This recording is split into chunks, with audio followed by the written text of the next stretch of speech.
blessed. Same to you. Today's a scorcher.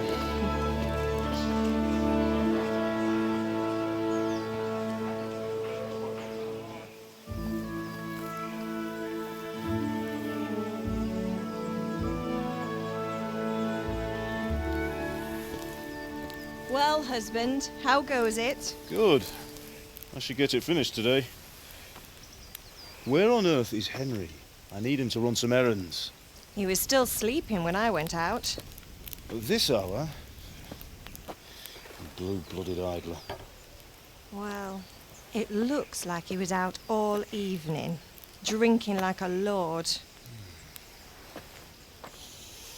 Go and get the lazy bones up then. Quick clout round the ear should do it. Mm-hmm.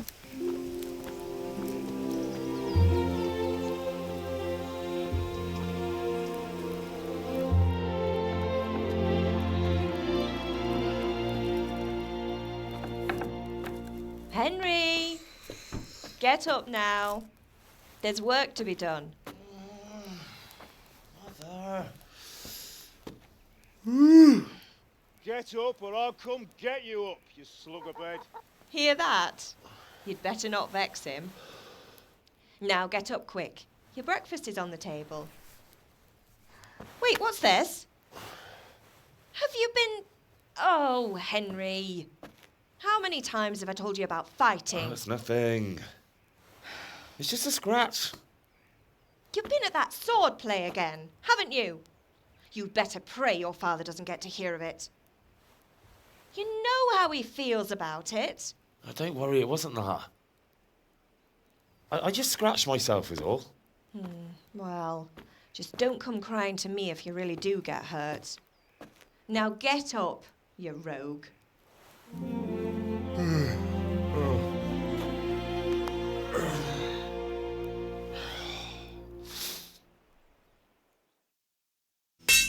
At least you're up, that's a start. Anyway, we've a lot of work to do today. I'm finishing the sword for Sir Radzig, and I need your help. With what? I'm running out of charcoal. Run to the market and buy a bag from the charcoal burner. I'll need some money then. Yeah, that's the other thing. Kunesh still owes me for an axe, a hammer, and the nails I sold him a month ago. Not to mention his debt from before. Go and tell him to pay up, at least for the axe and hammer, and then use the money to buy the charcoal. Kunesh? That drunkard? That'll be fun. Well, you're a big lad now. I'm sure you can manage. If not, tell him that next time I'll come myself and personally use that hammer to bang those nails into his arse. Sure I'll be happy to hear it. Is that all? Not quite. The Chamberlain at the castle has the crossguard for Sir Radzig's sword, which I had engraved in Sasau. You want me to go and pick it up? All right. Money, charcoal, crossguard. Got it. And ale. Stop off at the tavern on your way home. I know you'll be going there anyway to see that girl of yours. But make sure the ale's still cool from the cellar when you get back. Her name is Bianca. Right, so make sure Bianca draws me a nice cool one. Run along now, work won't wait. I'll be with you. I'm with you, Henry. How are you? Father sent me.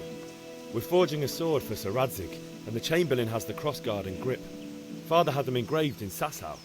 Right. They're here. The Chamberlain gave them to us for you. We looked them over. Beautiful work. I've never seen anything so fine. I can't wait to see the sword.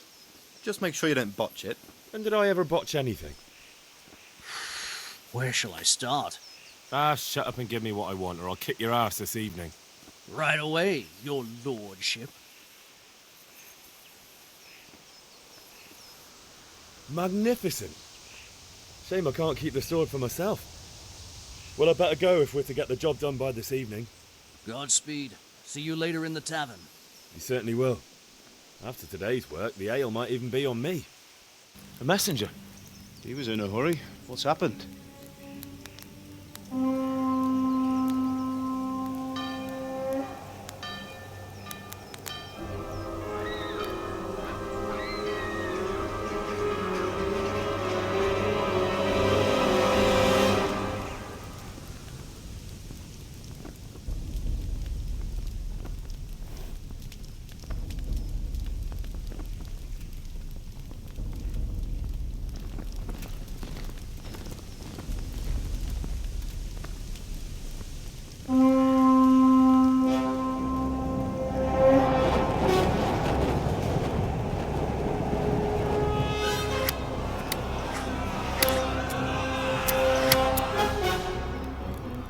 Listen to me, Al.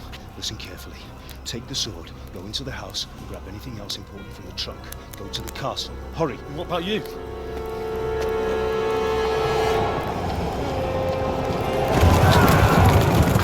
Your mother is in the village. I'll fetch her and we'll follow right behind. I'll go with you. No! You do what I say right now. Give the sword to Sir Radzik. If anything happens, he'll take care of you. He owes me.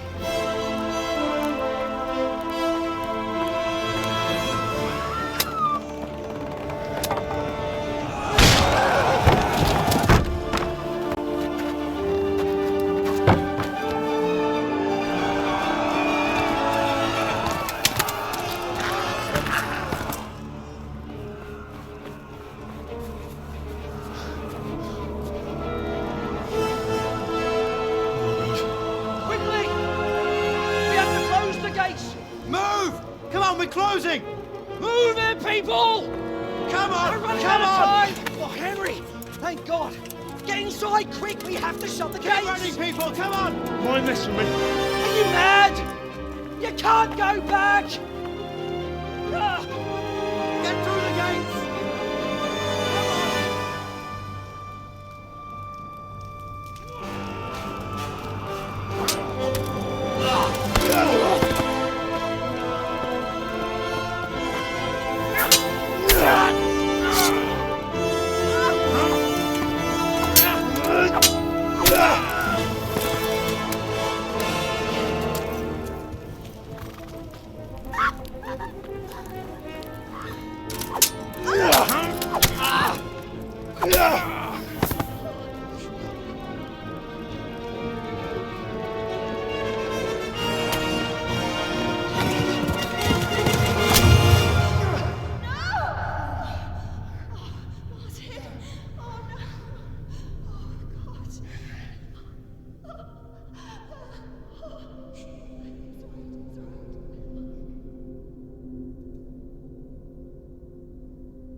Come on, Hal! You can still make it!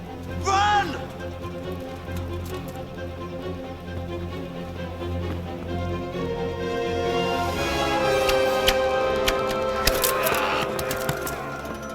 Find a horse! Ride to Talberg! Tell them what's coming! Warn them! Run by the moat! There's a path down there! Jump down from the wall and flee!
Quickly, everyone!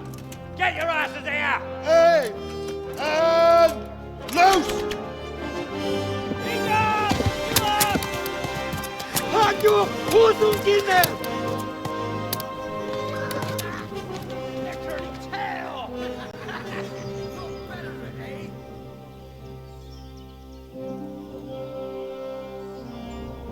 Quickly! We're closing the gate!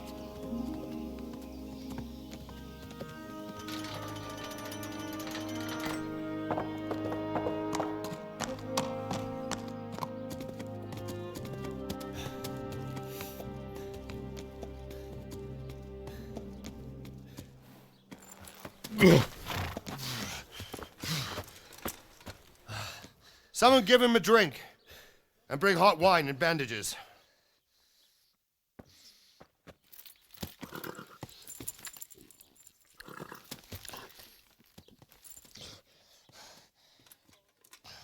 Tell me, boy, who are you and where are you from?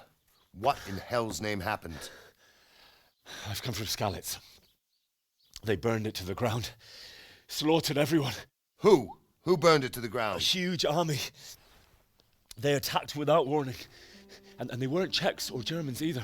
Who then? I don't know. I've never seen armor like it or heard their language.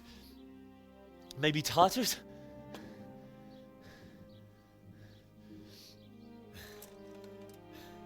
Tartars, you say? Yeah. Well, we'll deal with that later. First, let's have a look at that leg of yours. I don't know. Grit your teeth, boy. I'm gonna pull that arrow out.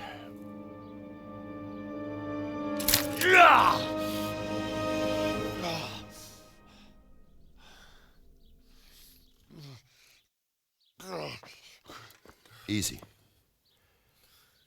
All done. You were lucky, lad. The arrow missed the bone. It only needed bandaging, and I've done that often enough before. War is a good teacher. Can you stand? There you go. Good as new. Thank you. If you idlers nothing better to do, get back to work. You'll have to speak to Lord Divish. Can you manage?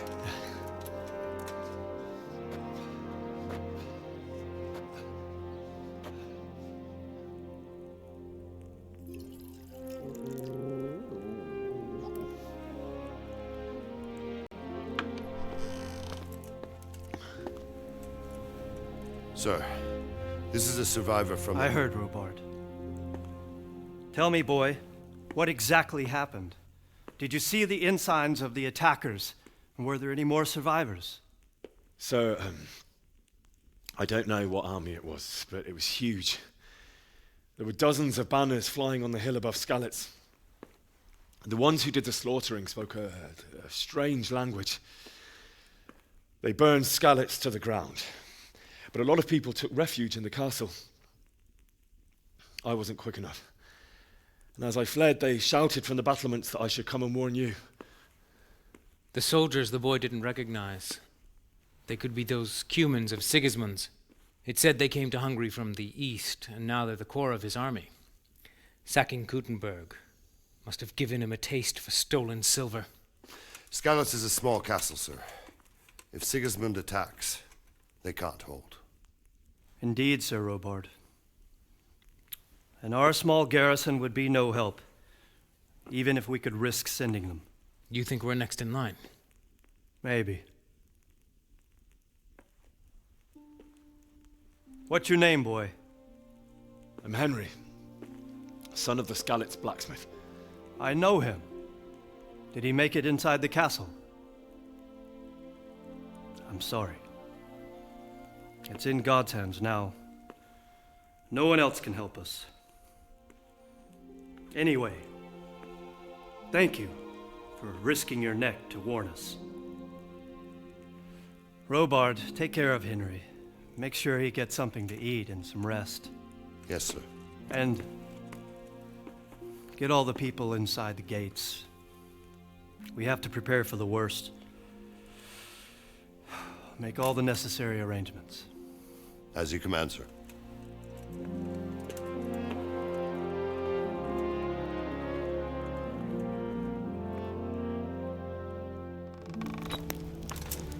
Ah, milady. You're fortunate our good lady Stephanie of Talmberg has graced us with her presence. My lady, I'm honored. So this is our brave young man. Welcome, lad. Bozhena here will take care of you. No doubt you're tired and hungry. Indeed. How could he not be, poor soul? After everything he's been through, he must be as hungry as a bear, aren't you, young master? Here you are, then. Eat your fill. And a little wine to wash it down. Thank you, my lady. When you're done, you can go and rest with the grooms in the outer bailey.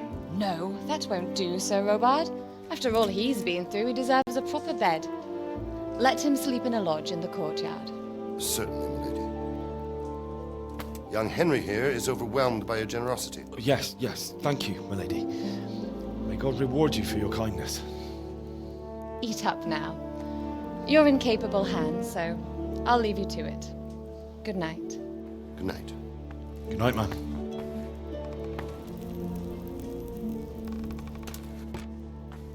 When you've done, you can sleep in the bedchamber of the courtyard lodge. And don't forget to take off those filthy boots before getting into bed.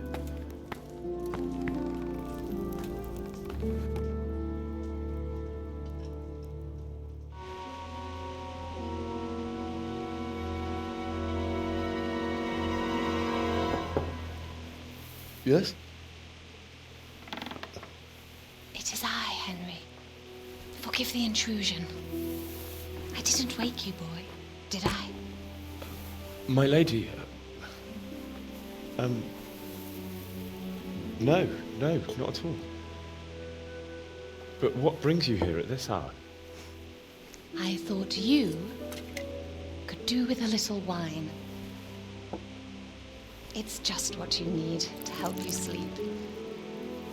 My lady, thank you. You really shouldn't. You could have sent a servant. I was going to. But to tell you the truth, I couldn't sleep either. I thought of you while saying my prayers. How awful it must have been for you.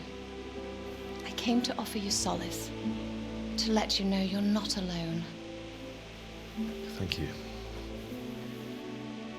Thank you kindly. You're welcome. Now, Henry, I know this is all very new and strange for you. But I want you to feel at home here. You're not to worry about anything except getting better. God knows you've been through a terrible ordeal. I know what it is to be left alone in the world, although your loss is much greater. But with God's help, the pain will ease in time. And it can help to talk about it, if you feel like it.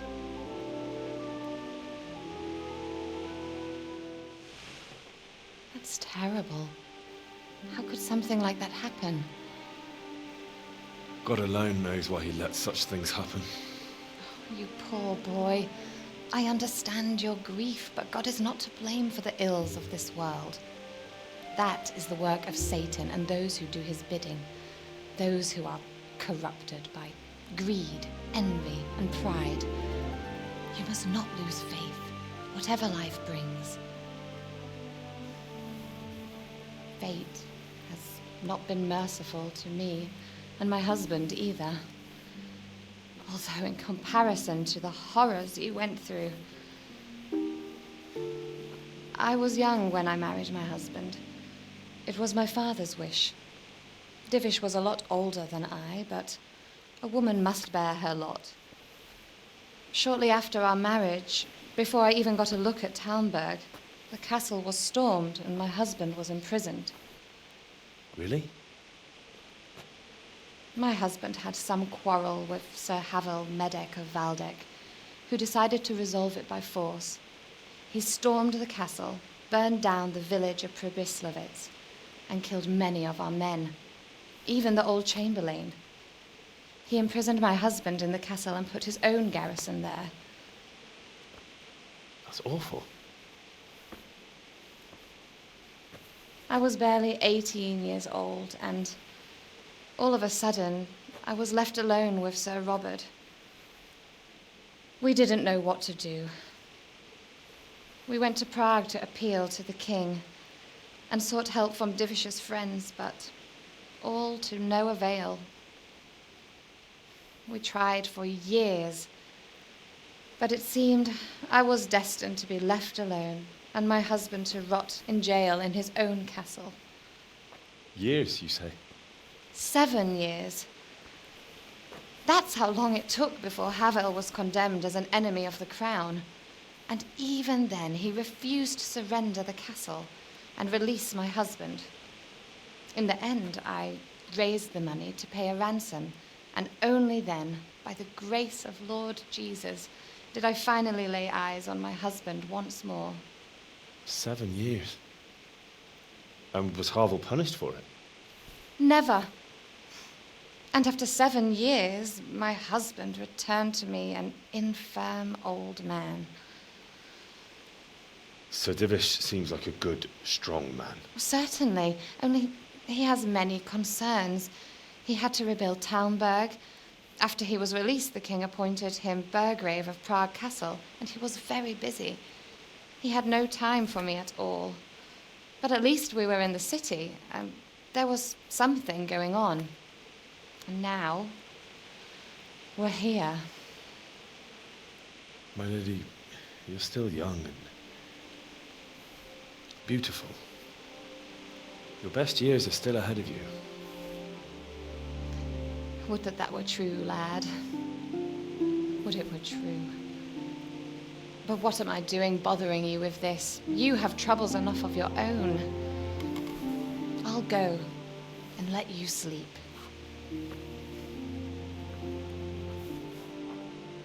I enjoyed our little talk, Henry. Good night, and God bless. Good night, my lady.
Henry, wake up.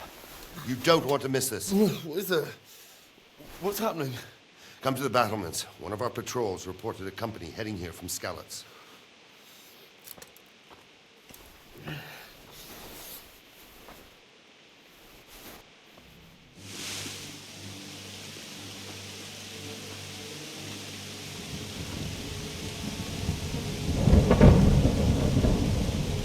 Halt! Who goes there? Lucifer and all his minions.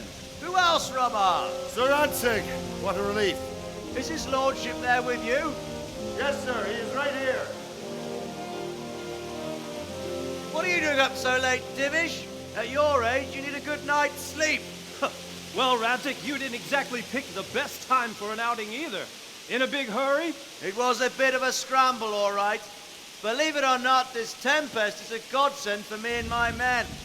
As my old granddad used to say, better a sore throat than a slit throat. I'd say your grandfather was a wise man. Your messenger told us what happened. Messenger? The lad you sent to warn us. He's alive? He made it to you? He's here with me. He only got away by the skin of his teeth, though. Thank God. A brave young man. But tell me, friend, how on earth did you manage to get away? Thank God for this tempest. When it began, Sigismund's Tatars crawled into their holes and left us storming the castle for more clement weather. We were able to sneak out right under their noses. The Lord be praised. We wouldn't have stood a chance against them. Would you like to spend the night in Talmberg? No, no. When Sigismund finds the castle empty tomorrow, he might come looking for us. We'd only be exposing you to danger. Without me and my men, he has no call to attack you. Well, what will you do then? We'll march to Ratai.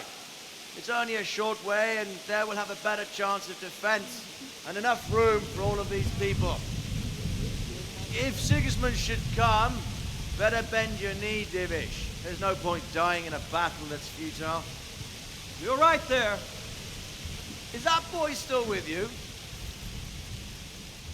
I'm here, sir. You have courage, lad. That I can't deny. I am sorry about what happened. Would you care to join us? I'd like to, sir, but first I have to return to Skalitz. Are you mad?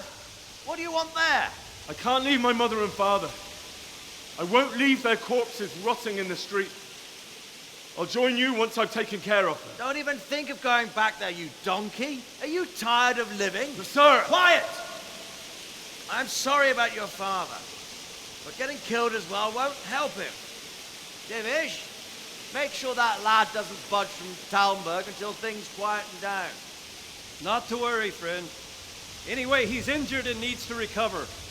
I'll lock him up here as if he were Havel of Baldic. I've seen you've grown a thick skin since your tribulation, sir. But thank you. We'll meet again when circumstances are more favorable. Farewell. Farewell, friend, and good fortune. Give my regards to Sir Hanush. I will, and good luck to you and your people too. These are dark times. Move out! Anywhere, people! Move out! It's only a short way to Athe now.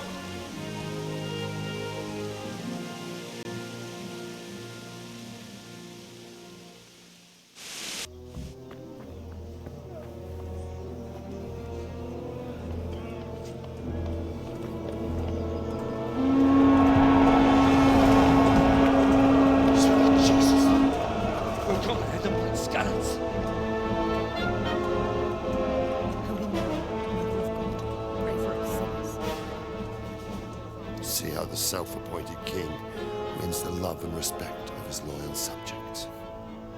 Indeed, Robard.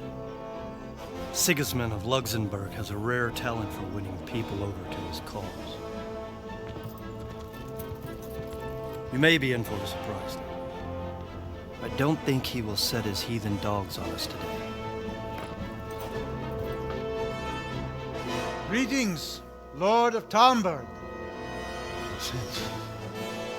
That's the bastard who led the attack at Skalitz and killed my parents. Don't be an idiot. Do you want to end up like them? I am Sir Markwart von Aulitz. I come in the name of Sigismund of Luxembourg, King of Hungary and Croatia, who has resolved to strike against those who disrupt concord in the land and to restore order in the name of his brother, King Wenceslaus IV. Restore order by burning and pillaging the king's estates. Greetings, Sir Markwart. The efforts of the king's brother to bring order to this chaotic land are undoubtedly noble. It seems to me, though, that he and his army have somewhat strayed. As Burgrave of Prague Castle, I am entirely beholden to the king, and here in Talmberg divine peace reigned until your arrival. To what then do we owe the honor of your visit? Yesterday, His Majesty took action against the enemy of the kingdom, Sir Radzig Kobyla, who has been using the silver from the Skalitz mine to fund insurrection against the crown. Unfortunately, the insurgent escaped. Would you happen to know, noble sir, where he might be at this time?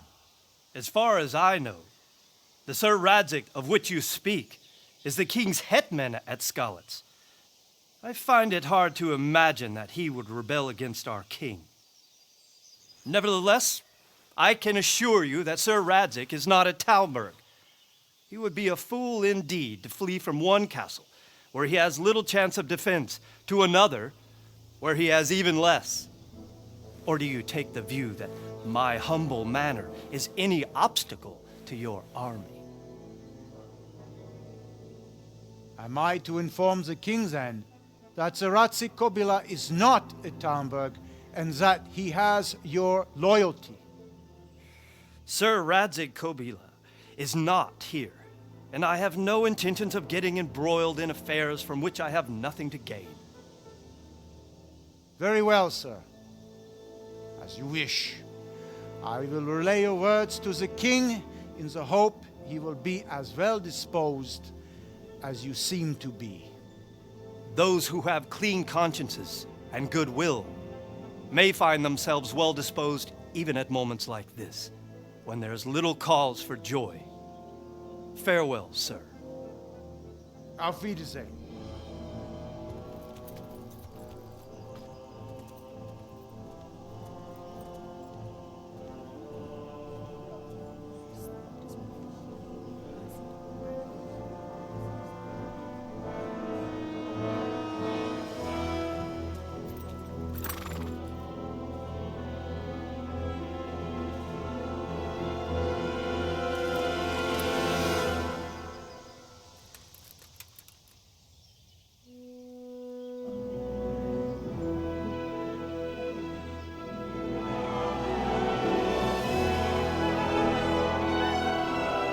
My lord, you have my utmost admiration.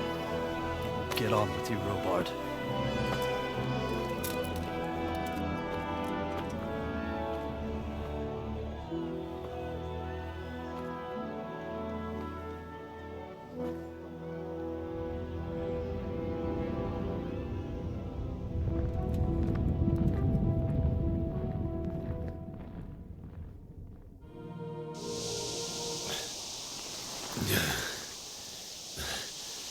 You'll have to wait for me here, friend.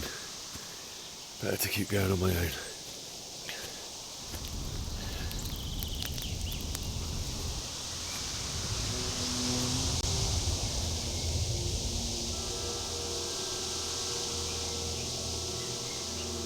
Looks like they've already gone.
Why did you do it to me, Father?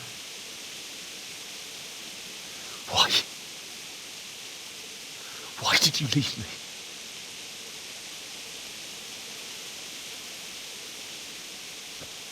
Forgive me. Forgive me for everything. Next time I won't run. I'll never run away again.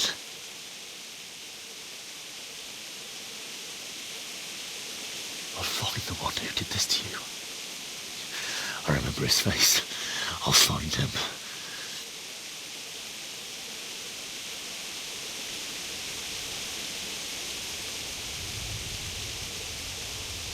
But first, I have to find this shovel and take care of you.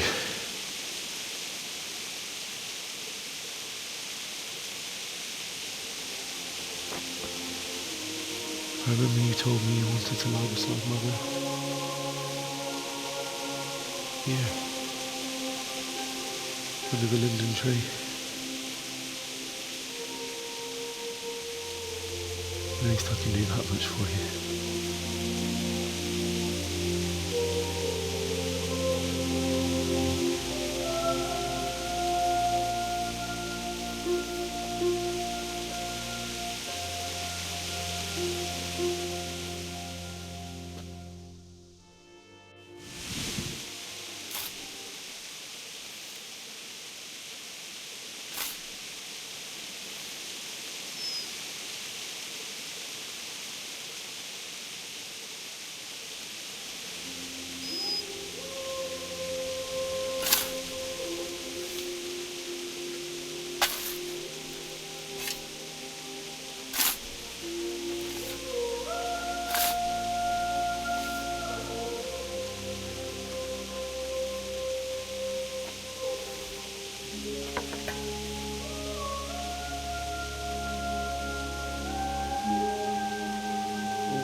So,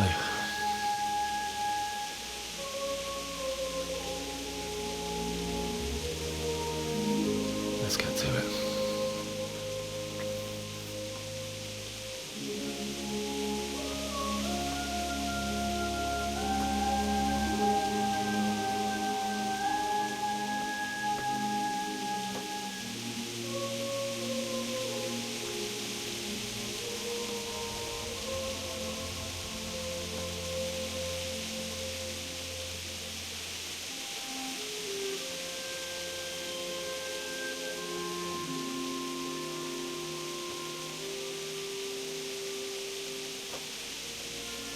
Damn it all.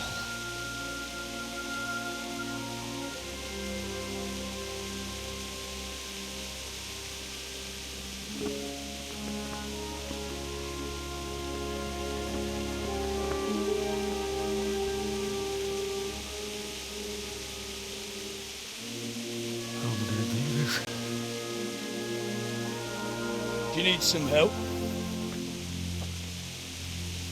Is that him? Yes. Can't you see the sword? Who are you? What do you want?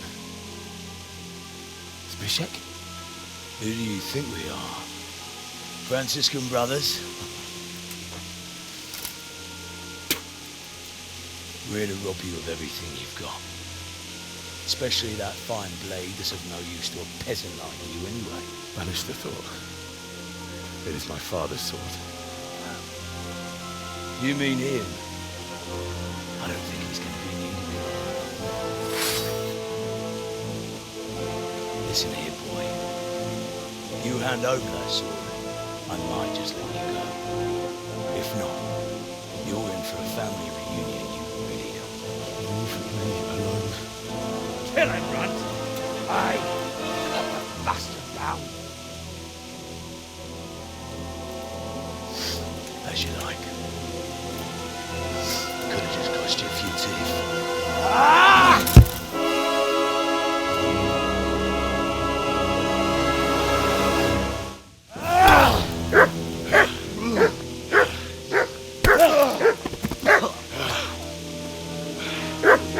I told you how it would end. You should have listened to me.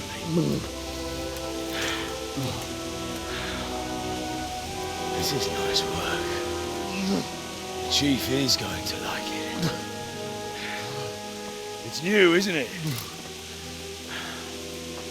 Now, for the maiden bloodletting. Surely your father never would have imagined it would be your blood. I believe there's a word for such moments. The old man would certainly know. But I'm just a common killer.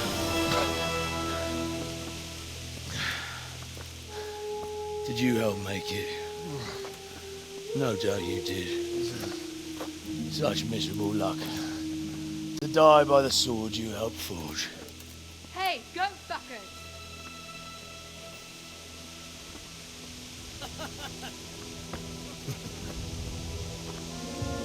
The games are over.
past sunrise. Henry, can you hear me? Get up, Henry, wake up. It's a new day. Henry, can you hear me? Hallelujah. I thought you'd never wake. Were you having a nightmare? Teresa? You still have a fever. Uncle won't be pleased, but you'll have to stay in bed. Do you need some help?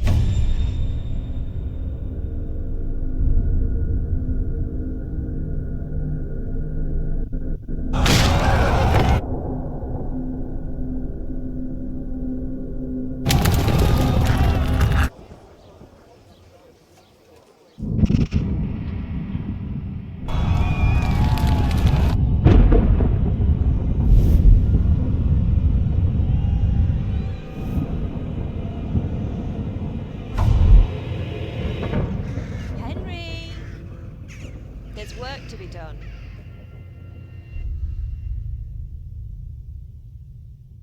Wake up, Henry.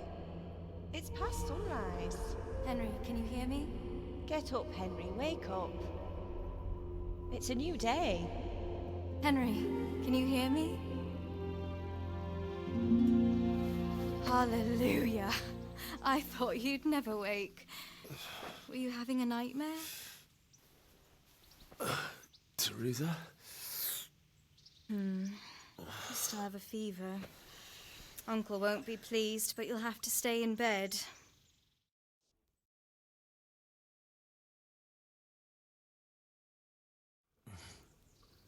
Where am I? In Skalitz? We're at my uncle's mill in Rattay. I didn't know where else to go. What happened? You don't remember anything? I suppose that's not surprising. I found you in Skalitz after those bandits attacked you. I thought they'd done for you, but you were still breathing. Why in heaven's name did you go back there? It was madness. They slaughtered everyone who didn't run. My parents. I wanted to bury them. I had to... Don't worry. I took care of it. Thank you. Any good Christian would have done the same. Now sleep. You need your strength back. Your Graces, I have to tell you in all seriousness that this land of ours is in the shit. Deep fucking shit. Don't you agree? I might not have put it as eloquently as you, Hanush, but I've been driven out of my own castle, so I'm hardly going to disagree. Indeed. But Birkstein is yours for as long as you need it. There's room enough for your men and you here at Rattay, and I'm sure my ward won't have any objection to me lending you his castle. I'd be honoured. Birkstein is at your disposal as long as you wish, Your Grace. Just as well you have another castle at the other end of town, eh? At any rate, I'm beholden to you, Sir Hans, and to you, Sir Hanush. I don't like to speak ill of your people, Sir Radzig, but, well, there's no love lost between the townsfolk and the refugees. There's been talk of criminality. Well, they'll have to get used to it until the situation's resolved. But when will it be resolved? And what on God's earth is this war even about? I won't lie, sir. I don't understand it. You aren't alone, Father. I believe Sigismund's original intention was to persuade Wenceslas to accept the imperial crown and to leave the rule of Bohemia to him. Who could blame him? I know Wenceslas is a friend of yours, Radzig, but even you have to admit he brought it upon himself. I can't deny the king neglected affairs of state for other pursuits. There is a need for order in the land, but I don't think the lords who sided with Sigismund realized just what Hungarian order looks like. Hungarian order? What concerns me, sir, is how a good Christian could resort to such brutality. To give him his due, I don't think he expected the lords of this country to stand behind the king. But thanks to him, we're tearing ourselves apart, and now he has to get things under control. But why in God's name does he have to use those barbarians? Money is the root of all evil, young sir. Wars are costly, and this one has dragged on for a year. Sigismund ran out of coin for knights, so he recruited those whore sons that settled in Hungary. The less he pays, the more they make up for it with plunder. That's why he attacked us. He was after our silver. What are you doing? You've no business here. Clear off. Wait, it's Henry.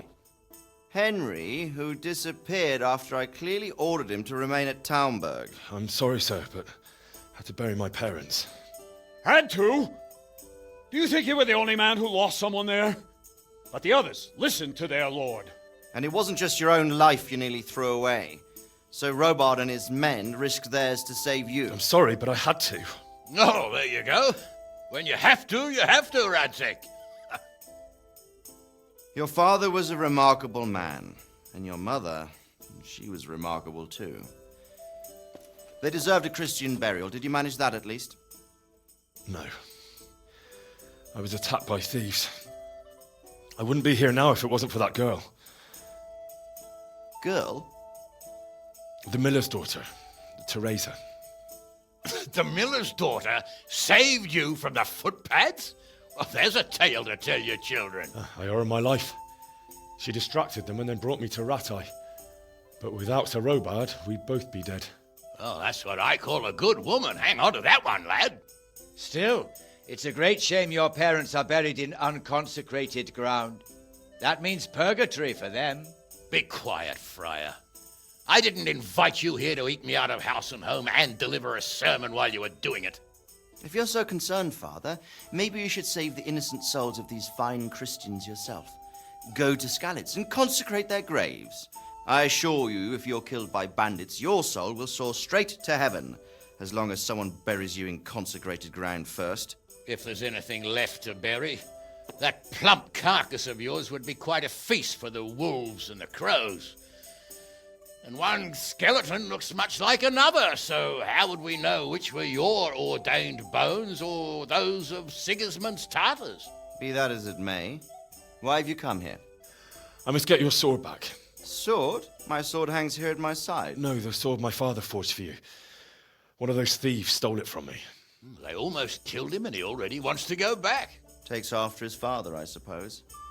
Lad, I've lost a castle, a village, silver mines, and a good half of my subjects. Why would I miss one sword? Because it's the last one my father forged, and I promised him I'd deliver it to you. I understand. I'd feel the same way. But prudence is the better part of valor, and a dead man keeps no promises. Aye. The woman had to save his fat from the fire, and now he wants revenge. What kind of fool are you, boy? He's no fool. Henry, you have courage, but you need training, arms, a horse. Or do you mean to beat this thief at dice? No, sir. Please, take me into your service and give me the chance to learn these things. The gall of him. Fled from the enemy, disobeyed your orders, duped Sir Divish, lost your sword, put Sir Robard in danger with his actions, and now he wants a promotion. Sir Capon's right. What you say is certainly true, except for fleeing the enemy. You would have run as well, believe me. Henry's earned some punishment, but how do you punish someone who's already lost everything? Courage and blind obedience are good qualities for a soldier, but a wise man also appreciates loyalty, perseverance, and determination. Besides, that was a fine sword that his father made. If he thinks he can get it back, I won't turn it down. My lord, he's a peasant. You can't make a squire of a peasant. Why not? Someone made a priest of a pig. He isn't a peasant, father. He's a blacksmith, and recent events have left me in need of his skills. So, you'd like to enter my service? Sir, Yes, I would. You won't regret it. Oh, I probably will. I'm doing this for your father, lad. Don't it disappoint me. Oh, fortune has finally smiled on you today, lad. Make the most of it. Now that I think about it, Sir Hanush, the boy needs training and experience, and you need spear carriers. That's true. The bailiff is always complaining about your people making trouble in the camp. Maybe one of their own among the guard might help. It might. In any event, it will prove valuable experience. But let's be clear. You're the one paying him. Captain Bernard, see to his training, and then send him to the bailiff. Yes, sir. And don't spare him. You can rely on it, sir. Don't forget, Henry. Don't disappoint me. I won't, my lord.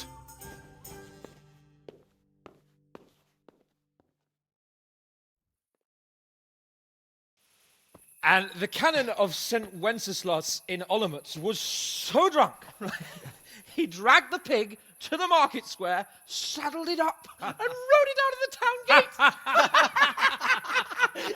No, we could see that this wasn't going to end well. So, Sir Peter and I rode off to look for the good canon on his pig. Did you find him? We tracked the filthy beast down to a sty beyond Cronau. I mean, the beast with a tonsure on its head. We never found the real pig, but the Reverend was sound asleep in the pigsty. Birds of a feather stick together. It seems the same goes for pigs and planets. I toast, gentlemen, to pigs and planets. God save the bacon. Sir Hans, forgive my intrusion, but I need... Oh, but what? You want to join us? Want to buy us around? I'm afraid we don't drink with peasants. You're not in your village now, boy. No, sir. Curfew's been rung. The alehouse is closing. Nothing closes while I'm sitting here. If that's all, you're dismissed. Are you out of your mind, lad? You can't cross his lordship. He's got a temper like a bear with gut ache. If I was you, I'd get lost before he shows it. The bailiff instructed me to close the tavern at the proper hour. He doesn't want anyone disturbing the peace after curfew. The bailiff? The bailiff can kiss my arse. I trust you haven't forgotten who's the rightful lord of Rattay. No, it's Sir Hannes. Oh, is he here? What, is he hiding under the table, maybe? No! Then what he wants isn't worth a fart in a bathhouse. And besides, he's only in charge till I grow up.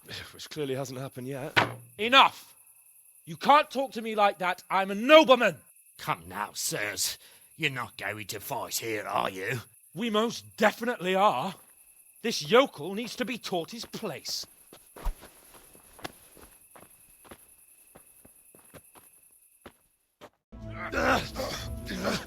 Crucifix! What in the name of Christ is happening here? Well, answer me, damn you! This peasant insulted me. I had to teach him a lesson. By rolling around in the mud like a hog? That's a fine example of noble conduct. Sir Hannes, the bailiff ordered me Silence! You shut your mouth and thank your lucky stars that you are Radzig's ward. Have you gone out of your mind? Raising your hand to a nobleman? And you, Hans, how many times have I told you that drinking with your subjects might be good for their morale, but it's bad for your honor? You spend all your days drinking and chasing wenches, which wouldn't matter if you paid any attention at all to your duties.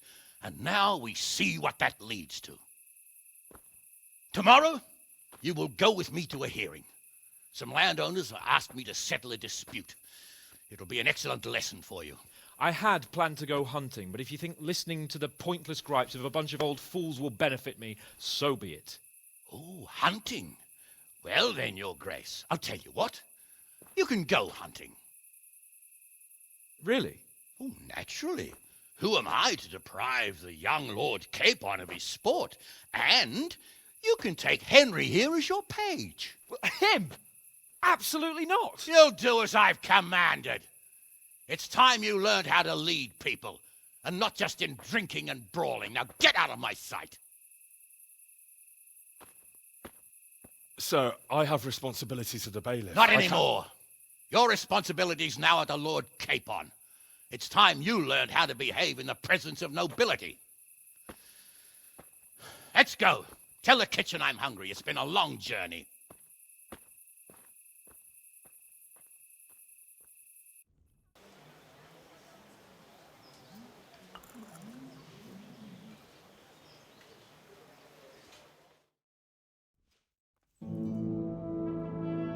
How is it possible, Ratsy? Those bastards make so bold no more than a mile from the castle. We'll have to send out more patrols. That won't do us any good, Hanush. Even if we had 10 times the men, we couldn't beat through every thicket in the fiefdom. You sent for me, sir? Come in. I don't know how to thank you, Henry. If it wasn't for you, Hans would be dead. And to think I sent you out with him as a punishment. I was only doing my duty, sir. Don't be so modest, young Henry. You showed not only courage, but loyalty to your liege. That's why I'm taking you into my personal service. Sir, thank you, sir. Well, let's celebrate your promotion and Sir Hans's recovery. Well, don't just stand there, lad. Pour us a drink.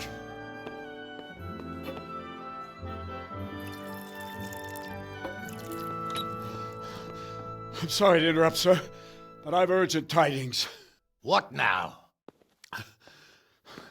A stable boy came from Neuhof. He says brigands raided the stud farm this morning. There's many dead or maimed.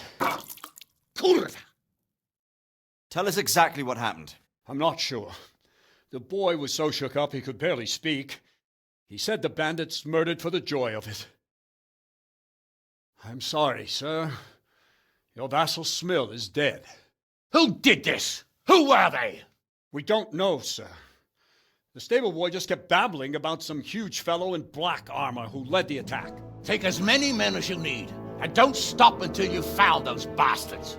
And bring me their heads! Yes, sir. My men at your disposal too, Hanush. Thank you, friend. Sir, let me ride with them. He's full of piss and vinegar, isn't he? Their leader, he must be the one who attacked me at Skalitz. There can't be 2 men in the whole kingdom who look like that. You think he might still have my sword? No doubt you could use another swordsman, Captain. As you command, my lord. How soon can you leave, Bernard? Soon as the men are ready, sir. Good. Wait in the courtyard for Henry. And give him a horse. His own mount? His reward for saving Sir Hans. He'll need it. Thank you, sir. Thank you. Well, go! I want these culprits in the hands of the executioner as soon as possible. I won't let you down, sir.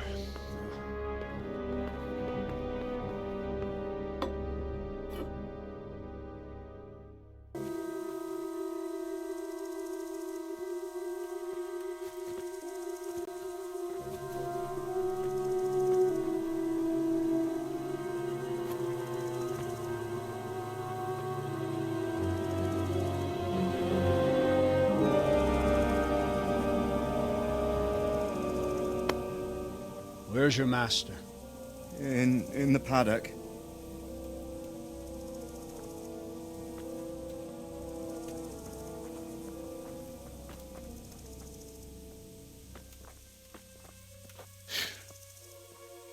Crucifix? What kind of beast could do this? The blood of the martyrs.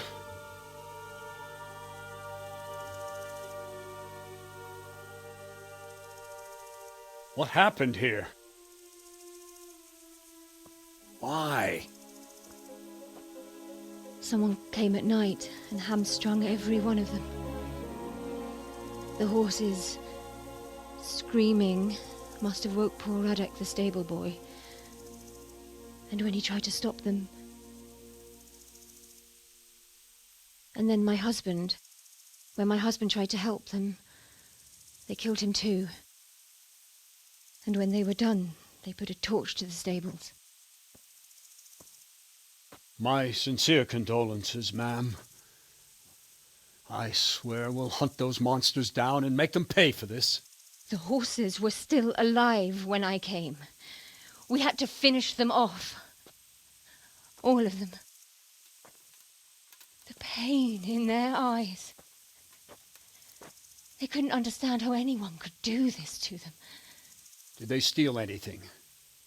Any horses? Nothing. They wanted blood, not coin.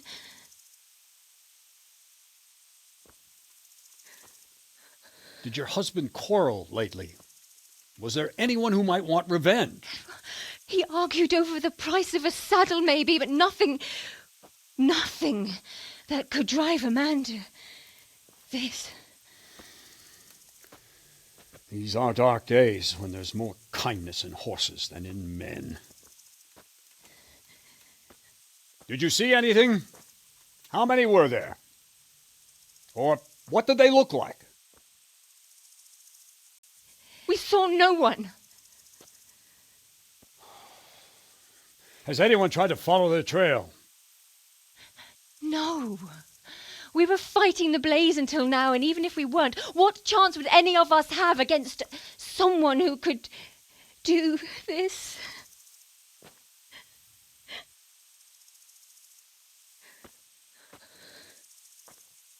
Oh, pox on it. Mount up and quarter the area. We have to find out where they went. Look for tracks and ask the folk if they saw anyone. Fuck! Someone must have at least caught sight of them. Yes, sir. What about me, Captain?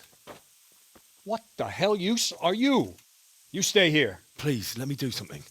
I could have a look around the area and see if they left any tracks. Well, if you must. Just don't get in anyone's way, don't go too far, and come back here when you're done.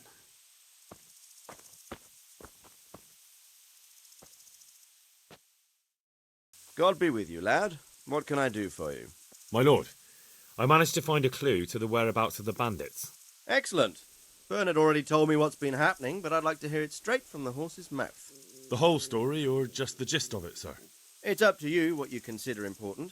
One of the Neuhoff stable boys, a lad they called Ginger, fled from there and hid out with some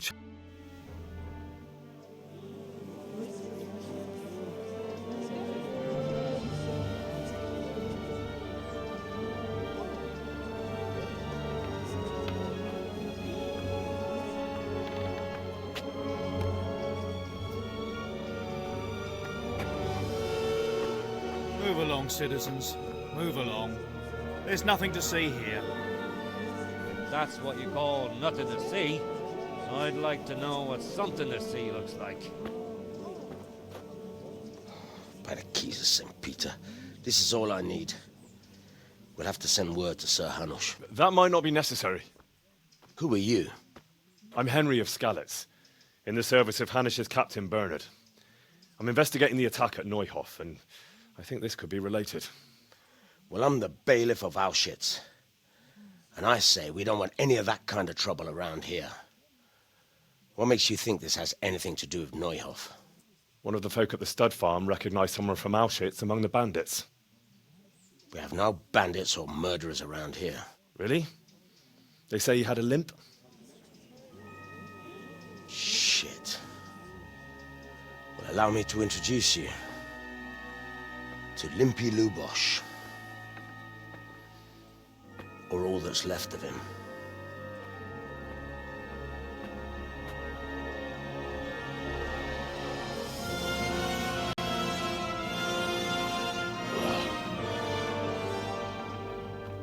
Sacre. Nothing's ever easy. I'll have to take a look around and ask a few more questions, if that's all right with you. You can take this mess off my hands and welcome to it. As for what else there is to find out, I don't know. But look and ask all you like.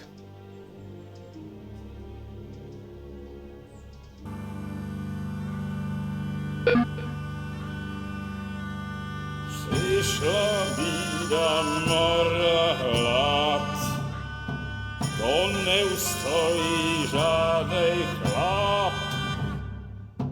Na kraj padł dziesięć smutek, do dnielo i rano utek, niech ich małżeński majstrat, do wczera żył Mesaje prak. Už sejmoj svatý muži, nechtěl bych bejbě jich učit. Nám je to jedno a tak si dáme jedno a požadem si huby jako poslední den. Budeme se bávit a do rána slávit a tak vypad sudy a posaď se mi sem. Tak posaď se sem a vypad je ven. Ukaž kozy jako vozy, zítra jen tu svou nejdem, tak nalej mi hned a točí se svět. Enough of this! Come on over here, sit down and have a drink with us. Don't vex me again, Father. It's 3 hours past dusk, and curfew is long gone. So what?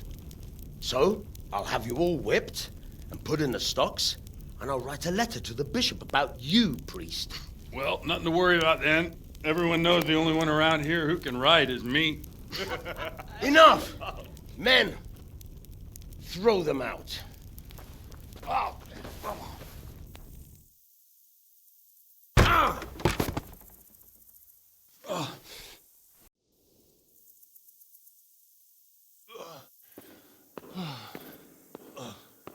Here we are. Look at this beauty. Oh. We can't do this, can we? Who says? Get ringing, wench.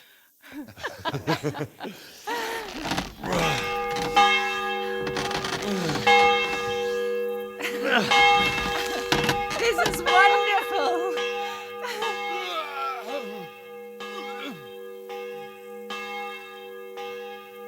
Ah, bloody oath. And now, my dears, comes the climax of the evening.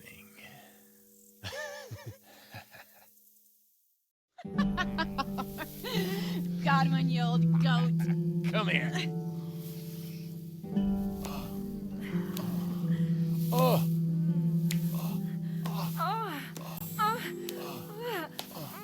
The priest has mounted up.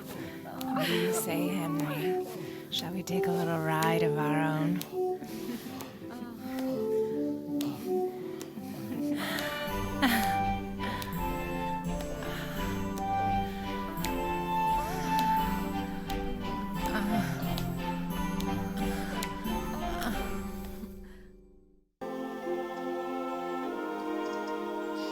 Well, I have to say that was a fine evening.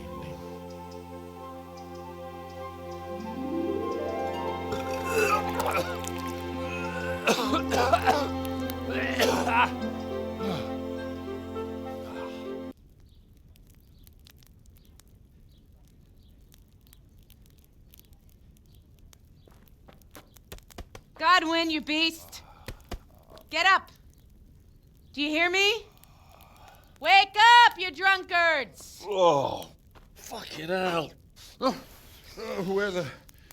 Oh, what the... Oh, who the hell are you? Oh, Henry. My great friend, Henry. Didn't we have a wonderful time? Well, you certainly did, you old lecher. Now you better pull yourself together quick. You haven't much time. There's some water and something to eat on the table there, but if I were you, I would move my hairy arse before my flock eats me alive. Oh, step on in my head. My guts. Oh, my poor suffering stomach. Oh, what was that woman on about? Before my flock eats me alive. I've forgotten something. What have I forgotten? Where the fuck am I? What the fuck was it? Oh. Mass! Oh, shit, I have to say mass. I gotta say mass. You have to help me. How? You're the priest. I can't do it in this state. Maybe the liturgy. But I have to give a sermon as well. Oh, this is a disaster. They're gonna excommunicate me. I'd like to help you, but... You can. You can do the sermon for me. What? So, first I investigate a murder no one wants investigated. Then I drunkenly keep the whole town up all night. And now you want me to preach at them from the pulpit? Do you want them to burn us at the stake? No. No, I've got it. Suppose that Sir Ratzig's protege. You just came from studying in Prague. And you want to share the words of Master Jan Hus, who you recently heard preaching there. Henry, look, from what I remember, we might have overdone it a bit last night. And if the bailiff or someone else complains about me, the bishop's gonna have my guts for garters.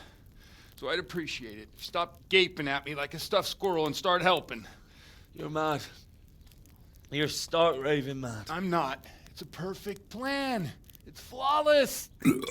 Oh. How about this? If you help me with this, I'll tell you who Lubosha's cronies are.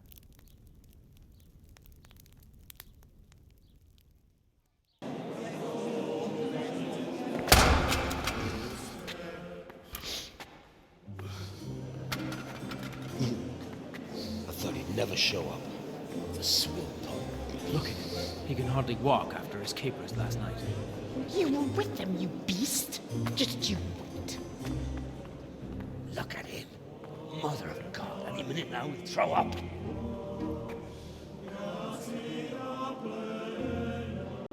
So I couldn't sleep a wink last night with all that clamor. In nomine Patris, et Filii, et Spiritus Sancti. Amen. Accepit panem in sanctas at venerabiles a manus suas.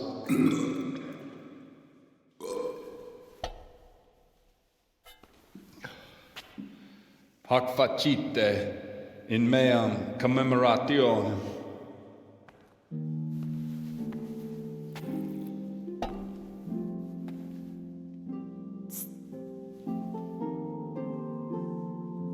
Brothers and sisters, you may have had the honor of meeting Henry from Skalitz, who is here at the behest of Sir Hanush to investigate that heinous crime at Neuhof. You might not know that Henry recently visited Prague, where, by the grace of God, was able to hear Master Jan Hus from the esteemed Charles University preaching. I've managed to persuade Henry to stand here today in my stead and tell us what he heard. Because, as you all probably know, Jan Hus is a very popular preacher in Prague. So, Henry, you may begin. Now I'm curious which one of them will puke first.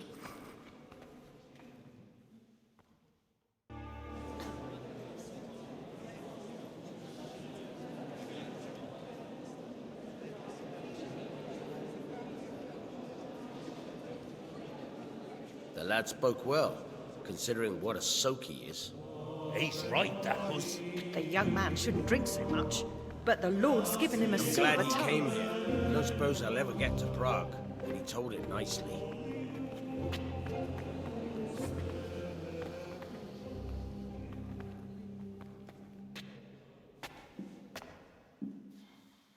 Well, well, my boy, you have talent, and I can't deny it.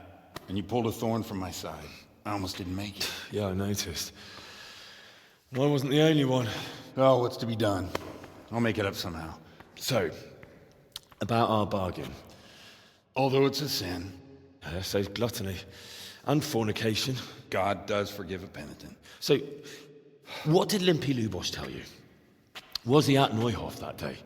Who was with him? And where are they now? Now, slow down. I'm sorry, but he didn't tell me that much. Don't let me down after all I've been through. For you. Well, now Lubosh came to me shortly after it happened. His conscience was gnawing at him.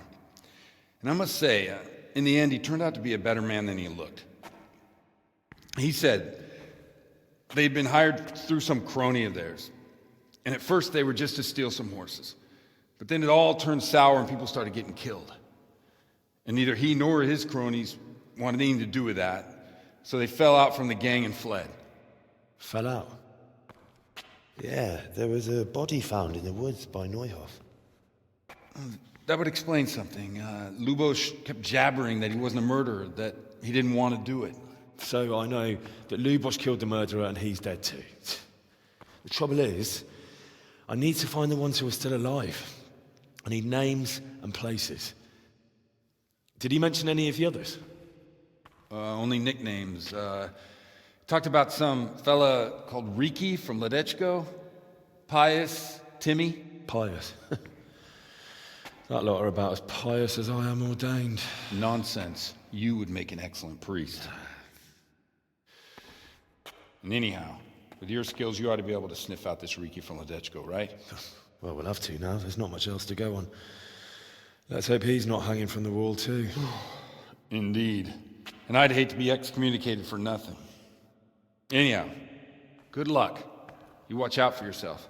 These people clearly mean business, and I'd like to raise a tankard with you again sometime. Yeah, I'll try. Although I'm not sure I'd survive another night of your debauchery. And if anyone should ask, you heard nothing from me. I'll deny everything. I don't doubt it.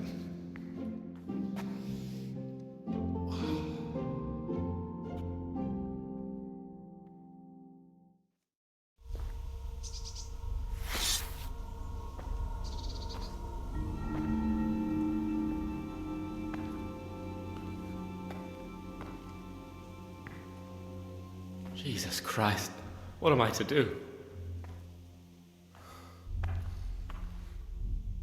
Not that I can expect any useful advice from you. At least, you have no more cares. Need someone to talk to? Fuck! Don't kill me. I can explain. I won't tell anyone. I swear, I've no one to tell anyway. Just please don't kill me. I'm not planning to kill you. You're not one of Runt's men? No. Huh. Then who are you? Hey, over here! It's up the hill. Shh. Chief, found the cave. Shut up, Yelly. Oh, shit. Runt's people. We've got to get out of here. They're too close. We'll never outrun them. Fuck! At least they don't know I'm here.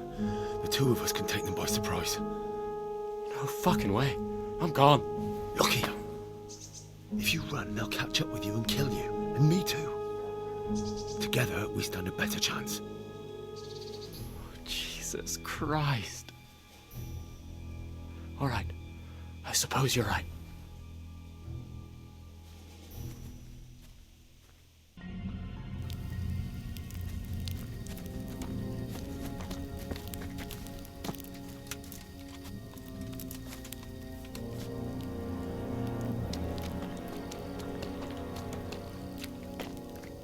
Do you have anything to say? I didn't do nothing wrong. Let me go. Én nem csináltam semmit. Engedjetek el. Ez hazugság! Az egész az ő hibája volt. I heard you had some trouble with our Cuman brothers. Kiprovokálta a harcot, amikor a cimboráival leszúrtak két embert. He started fight. His friend killed 2 men. Just even dogs, sir. Don't listen to what they're saying. For the last time! Sigismund's mercenaries are guests in our camp, and we treat guests as our own. Mi itt vendégek vagyunk, ezért tisztelettel kell, hogy bánjanak velünk. Igen, ennek így kell lennie. How do you want to punish him? Milyen büntetést tartogat számára? Engedd szabadon. A többiek emlékezni fognak rá. Let him go. Others will remember it. You let these dogs tell you what to do, and you call yourself a leader.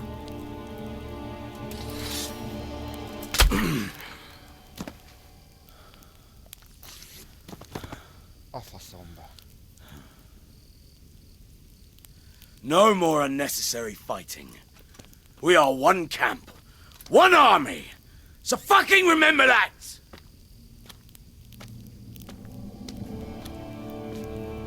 Inkább nekem.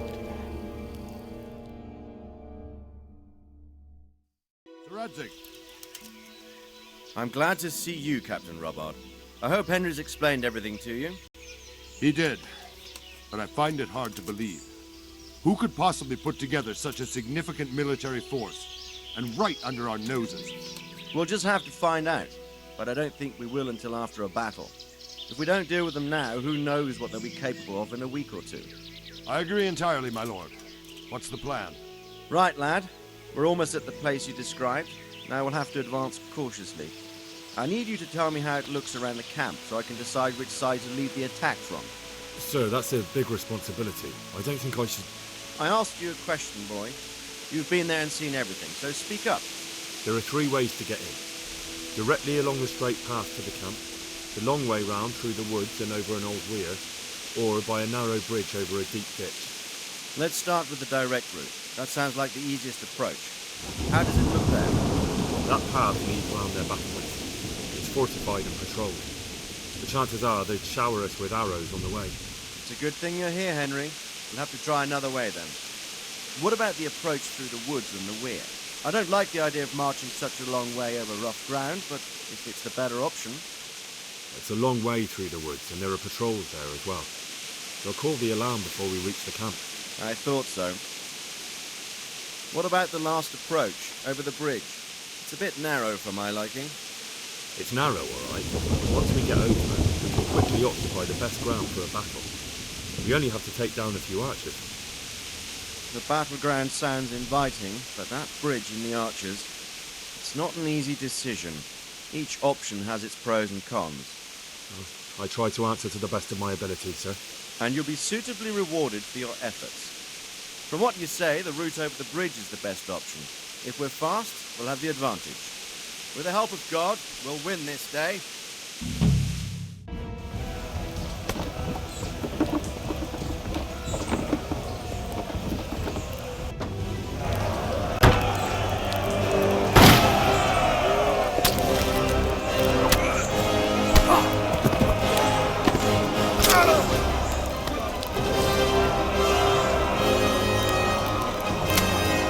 Stand your ground, you dogs! Drive them back!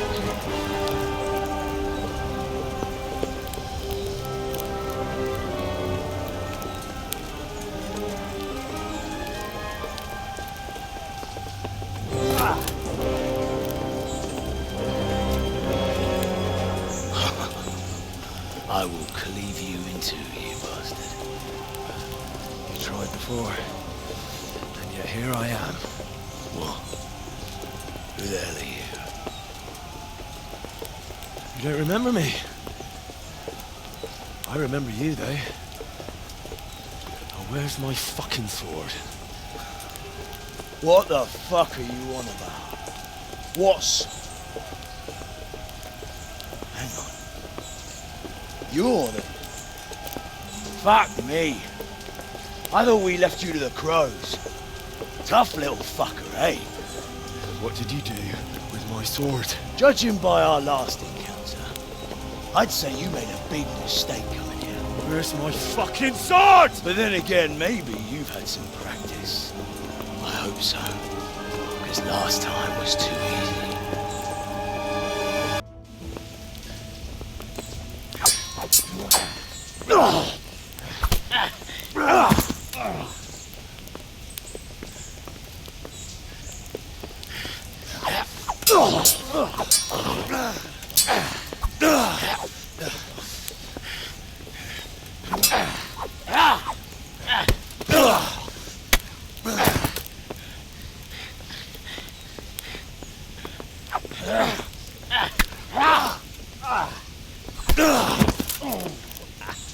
I'm bad for a peasant brat.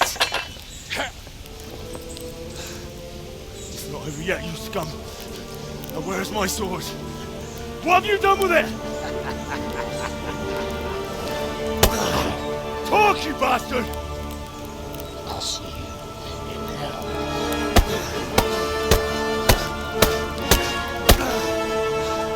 Tell me, do you hear me? Tell me what you've done with it!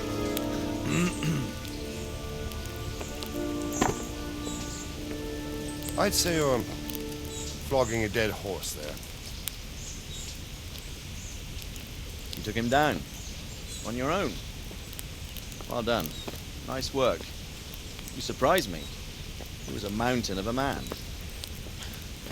He was the one who attacked Neuhoff. And stole your sword, sir. The thought did cross my mind. What did he tell you? If we'd taken him alive, the executioner might have gotten more out of him. Oh well, these things happen in the heat of battle. Anyway, we found a trunk full of coin down below. Someone was paying this gang very well. There were some of Sigismund's barbarians among them. I don't think we've seen the last of this. Whoever engineered it was highly placed. They won't give up after one defeat. This louse was just a pawn. I'm afraid you're right, sir. Well, lad, we live to fight another day, eh?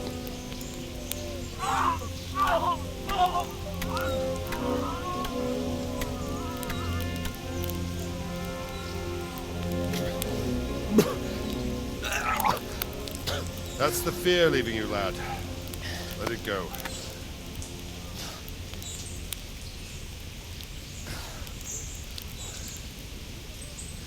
Now, put it all behind you. A decent Christian shouldn't dwell on such horrors.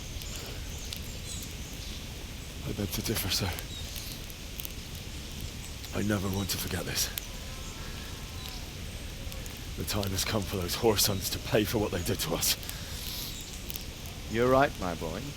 But first, we all need some rest. We'll meet later in the upper castle in Rattay and then decide what to do next. Come what may, you did a good job today.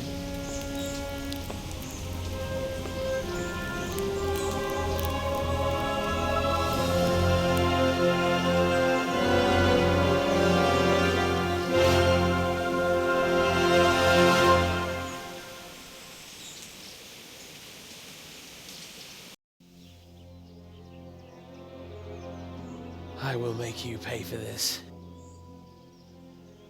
It's time for the next part of our plan. Give the word. Yes, sir.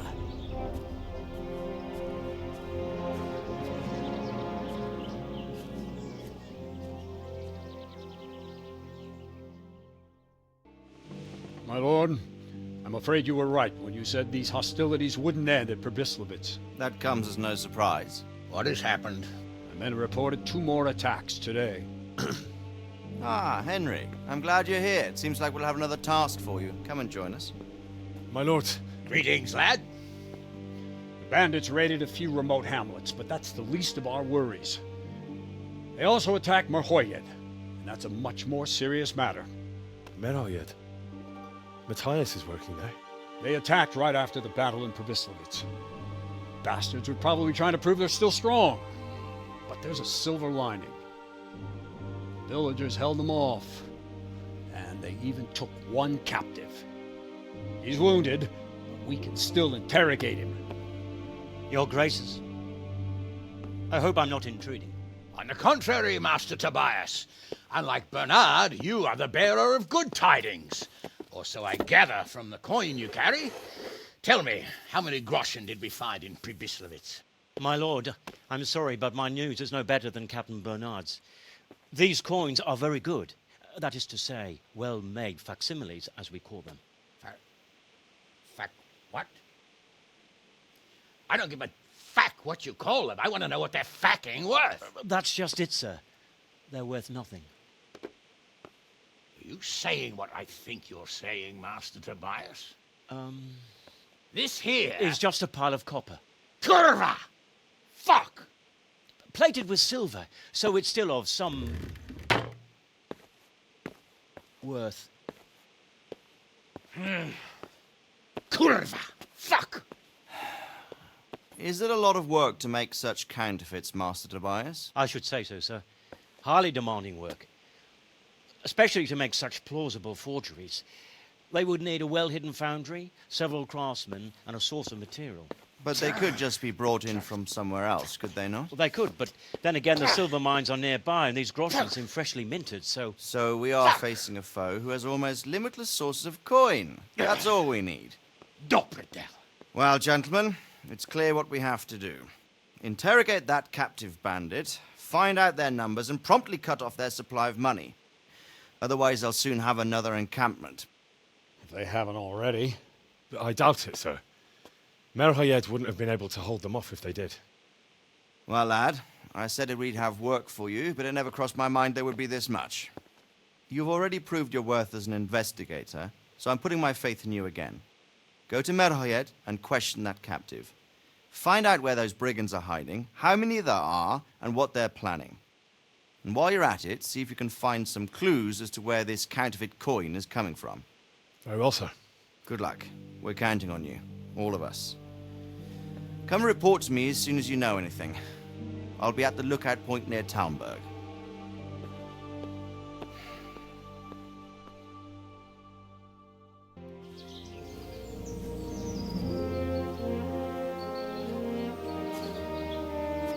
You haven't disappointed me.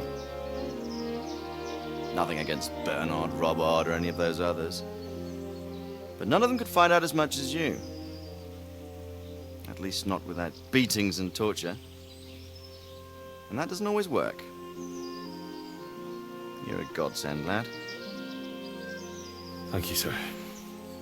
Now go and find out who's behind everything, and then we'll deal with them. Yes, sir. Sir. What is it? Sometimes I ask myself what it all means. Why does God allow such things to happen? All this slaughter and revenge, over and over. It's a hard question. I'm no theologian. But long ago I came to the conclusion that the only thing that makes sense is that it's all a trial. Life is one long series of problems to solve. The more you solve, the better a man you become. I never thought about it that way. Well, just look at the pampered ones who have no concerns in life, like young Lord Capon, for instance. I shudder to think how he will rule when his time comes. Tribulations spawn in life over and over again, and we must stand our ground and face them. So, I go to Sasso and solve this one. You can rely on me, sir.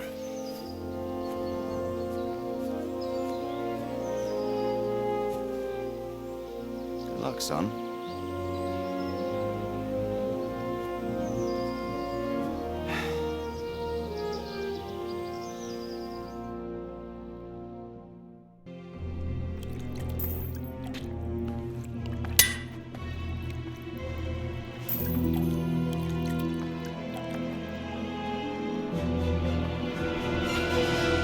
What do you want here? I don't know you. I'm here at the command of the royal hetman, Sir Radzig Kobyla. Radzig Kobyla, the king's hetman. I see. I'm here to place you under arrest. I gathered as much. And you came alone. Ha! Very daring of you, I must say. I'll manage. Sometimes even a king can be deposed without an army. So I'm a king now, and you want to dethrone me? By the way, who betrayed me? That hardly matters, does it? Do you think I won't get a chance to settle up with them? But I hope you don't imagine I'm just going to follow meekly after you like a lamb to the slaughter. And where would you want to go? Anywhere. Anywhere else is preferable to Kobyla's dungeon. Really? You can't go to... The Margrave himself is after you there. And in Bohemia, the kings may change, but the coin remains, my friend. What do you mean? Whoever gets to be king, they can't afford to have someone forging money. Do you think I'm doing this on my own? No, but when the kingdom's back in order, and it'll be time to shut this little operation down, they'll be only too happy to let you take the blame. Counterfeiting money gets no clemency. It doesn't matter. Kobyla will string me up from the highest tree in any case. Maybe, but you're very shrewd and very persuasive. And you might know a few things that are worth more than your life. It's up to you. Either you give yourself up and try to make a deal with Sir Radzig, or you'll be on the run for the rest of your life. A deal with Sir Radzig? It's true they say he's a canny man. If you cooperate, you stand a chance. Oh, very well then. May as well climb straight into the maw of the beast. So let's go. Master Fayfar will be itching to ask you a few questions. Good work, Henry. Thank you, Master Fayfar. It wasn't easy, I can tell you. I'll take some men and have a good look around there. And what should I do? You should get some rest and go to Rattay. In the meantime, Sir Radzig will have this wretch questioned. Maybe he'll get something useful out of him. All right. I'll see you in Rattay then. Sir, this investigation into the Neuhof massacre, it's getting a bit complicated. What have you found out? I tracked down a gang of robbers who recruited killers for Pribyslavitz. They know the Horsons who torched Neuhof. That's excellent news. Did you find out any more? So far, not much. If I'm going to infiltrate them, I have to do what they say. That means murdering one of their former cronies, a fellow they call Pius. Apparently he was at Neuhof too. You have to kill a criminal to prove yourself to them? Huh. I don't much like the sound of it. That's not the worst of it. This Pius is hiding out in the monastery pretending to be a novice. I'd have to get inside the cloisters to get at him. Good God above, that's another matter entirely. They don't let just anyone into the cloisters, and the abbot won't give up any of the novices. Secular law has no jurisdiction inside the monastery. But this is the second time that something untoward has happened there. First the counterfeiters, now this. I'd be glad to have someone take a look inside. It seems like the only way to find Pius is to join the order. Damned if I know how, though. A bit of meditation and learning would do you good. If it's really the only way to get to him, then you'll have to do it. I'm sorry I can't be of much help. Sadly, my relations with the monastery aren't entirely congenial. You'll have to figure something out for yourself. What should I do with Pius once I find him? Don't kill him. Bring him to the bailiff in Rattay. He'll interrogate the man and give him a fair trial. It doesn't sound like an easy task, sir. Getting into the cloisters, finding Pius, and then getting him to the bailiff. Far from it, lad. But I have confidence in your abilities. Goodbye. Everything's prepared. It's time for you to take your vows. Do I really have to wear this? You'd better get used to it. You'll be wearing it for the rest of your life.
Brothers in Christ, we have gathered here today to welcome a new novice into our midst. Dear brother, forget your former life and embrace your new vocation in the community of the monks of St. Benedict. Opus Dei, obedientia, obprobria, the service of God, obedience, and endurance of all discomfort. These are the cornerstones and succor of our order, which on this day shall become your own. Suscipe me, Domine, secundum eloquium tuum, et vivam. Et non confundas me ab expectatione mea.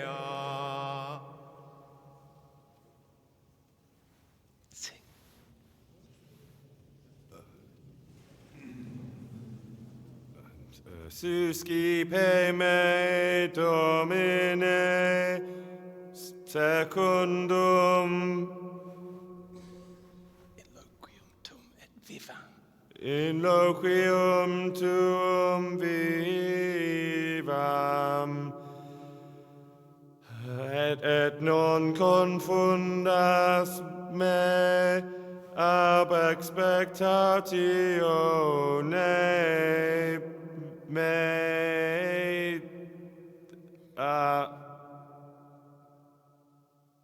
Accept your new name, Brother Gregor, and wear it with honor. Welcome, brother.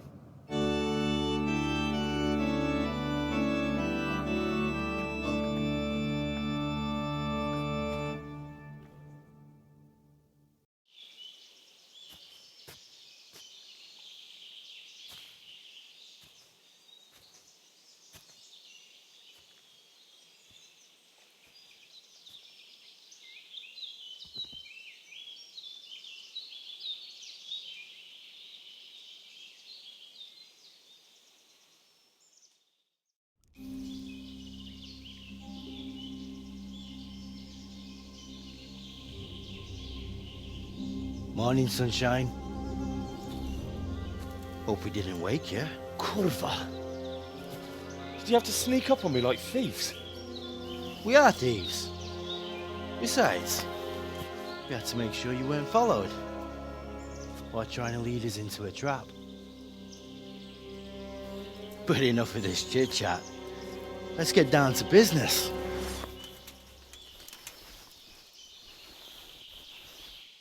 We heard there was some trouble at the monastery. Question is, was it the right sort? Did you do that job we agreed? Do you think I'd be sitting here if I didn't do it? How should I know? The world's full of idiots. It's done. You've got proof? I didn't find anything unusual on him except for... I'd say that's unusual for a monk. Well... Have you got it on you? Yeah. Great. Since that's the money we paid the bastard for a job he didn't do, I'll have it back. Sure. Here you are. Well, I never. Honest to God, Groshen. What are you so glum about? You didn't think I'd let you keep it, did you? Here's your share for the work you did. Not a Groshen more. What now? What now? You did your job. Welcome. We need people like you. But what do you need people like me to do? I'm just the crimp. All I do is recruit. Now you get to go to our camp and find out everything you need to know. Where? Are you seriously telling me you didn't know it's the camp? Not too observant, are you? Well, there's a hill above Sasau, and on top there's an old abandoned fort. Only it's not as abandoned as it used to be. That's where the camp is. Go there and report to a fellow by the name of Eric. Tell him Kozliak sent you. And they'll let me in just like that? Good point. I almost forgot. Show this to them. It's our sign. That's all? That's all. You'll learn everything you need to know at Vranik. And hurry up. I've got a feeling there's something being planned.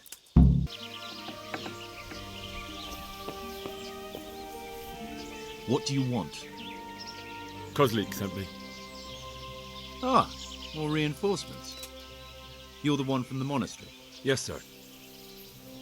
So you really killed that turncoat? Yes, sir. Well done. I heard about you, and quite honestly, I didn't think you'd succeed. So can you handle a sword? Yes, I know what I'm doing. Well, I think it's best if we put you to the test. Go to our combat master, Vanyeg. He'll soon find out what you're made of. Just go downhill, as far as the stockade. His tent is right next to the training arena. All right, sir. Sir, may I... What is it? I went to the fight master as you ordered, and I...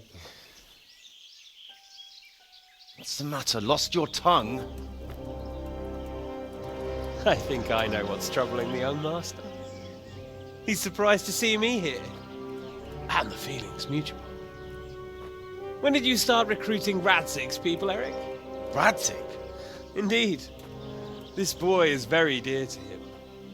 And I expect he's looking for this? Am I right, young man? You bastard.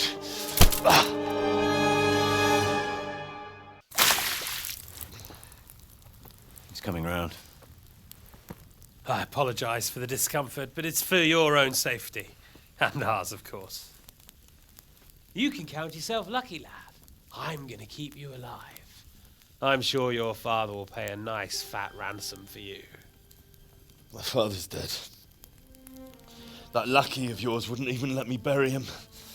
He doesn't know, Eric. Nobody told him. They told me, a foreigner, but not him. How very inconsiderate. I'm sure you'd rather hear it under different circumstances and from someone else, boy. But beggars can't be choosers. Your father, your real father, is alive. You even know him. It's your liege lord, Radzik Kobela.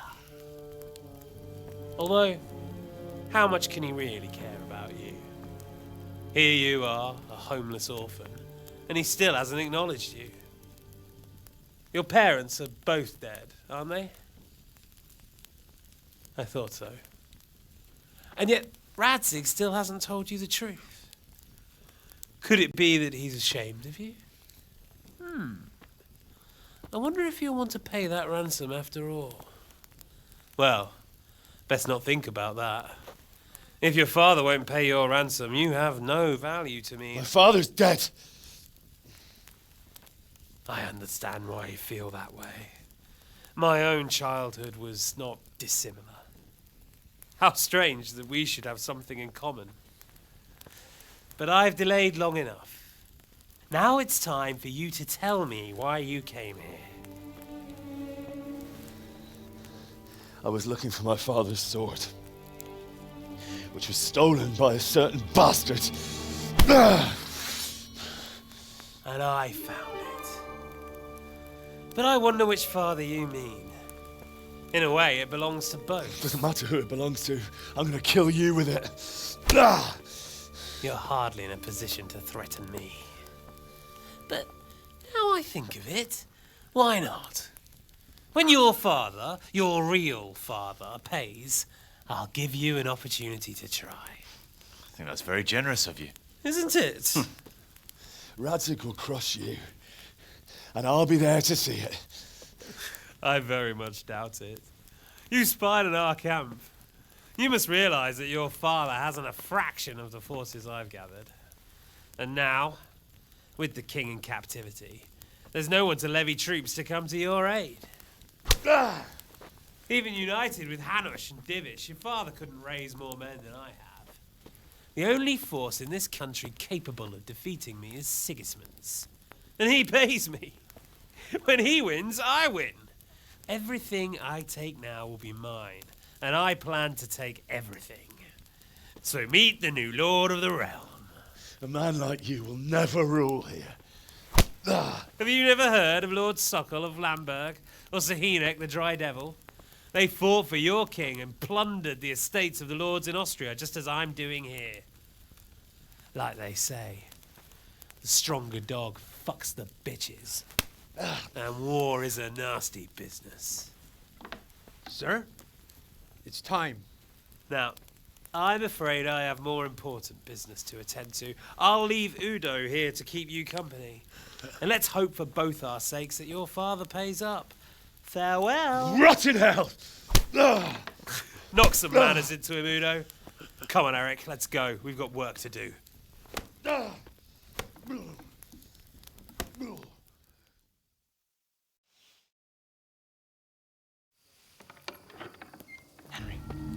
Henry, wake up.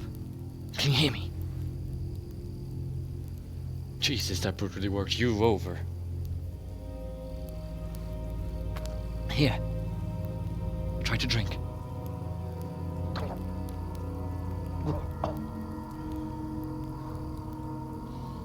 I thought you'd never come round. How do you know my name? Don't you recognize me? Zbyszek. You fucking traitor. You throw me to those bastards and then look me in the eye like nothing happened. Shh, be quiet. Maybe we started off on the wrong foot. But I'm your only chance to get out of here alive. So do you want my help or not?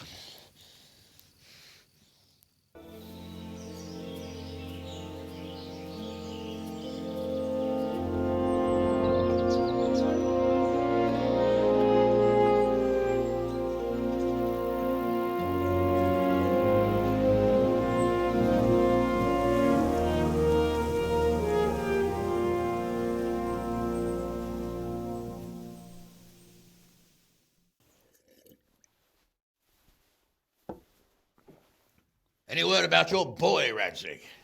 Nothing yet. Let's hope he hasn't done anything rash. Wouldn't surprise me, given the balls that he has.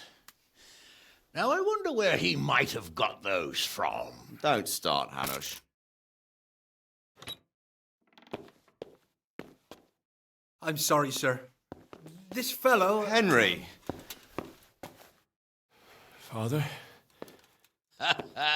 I told you he had balls. Well, I see that you haven't been idle, and we'll certainly need to have a talk later, but not quite so publicly. It looks like you have plenty to tell us. What happened? I got a bit tied up at Vranyig. But now I know what they're planning. What's being planned? And who's planning it? Spit it out, boy! There's no longer any doubt about it. It's that Hungarian noble you were hosting on the same day Sigismund pillaged Skalitz. Sir Istvan Toth. Toth and his people. Everything fits. They're the ones making the counterfeit money and using it to hire mercenaries from all around. He's already got quite an army at Vranyig. But what the fuck is he after? I can tell you exactly, and you won't like it. How's that? I had quite a long talk with him. What? When I was trying to get into his camp, I was taken captive. We had a bit of a chat. Actually, he told me his entire plan. What? I suppose he thought he didn't need to keep it secret any longer. I'm not all that surprised. Why not? What's that bastard planning? He's in the service of Sigismund. He wants to destroy King Wenceslas' allies. That means us. He's gathered a very large force. I'm honestly not sure if we can defeat them. And he knows no one will come to our aid now. That fucking cunt! I'll skin him alive! How many men has he got? More than 100, I'd say. And how secure is their camp? It's an old abandoned fortress on a hill above Sasau. It's inaccessible from 3 sides, surrounded by a timber palisade. Bastard!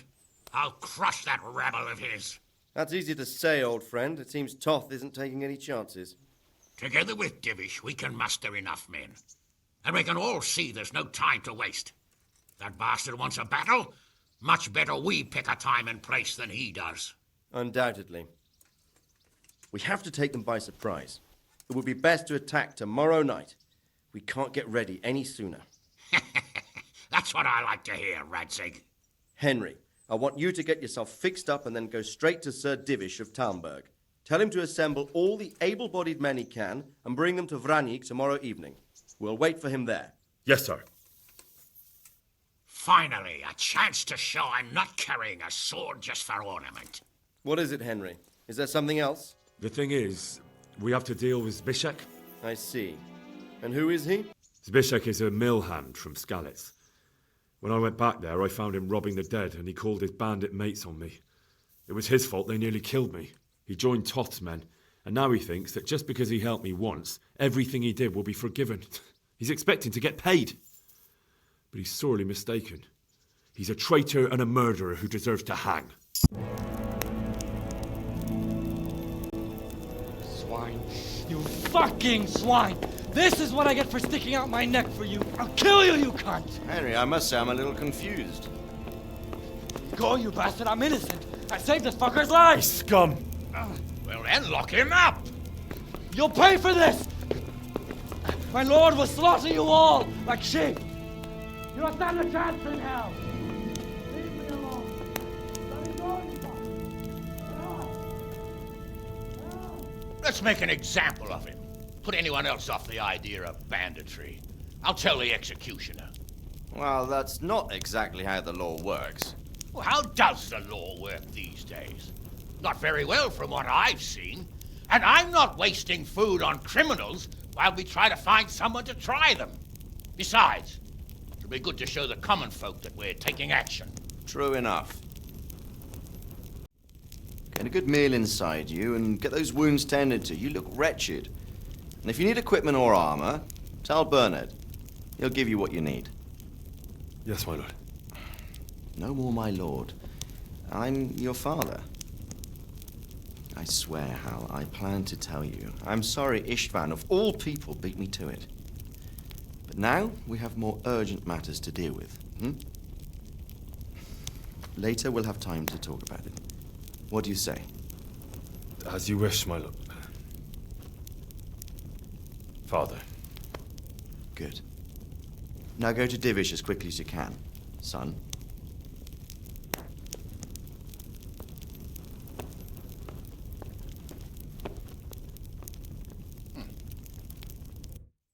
Sir, I bring an urgent message from my father.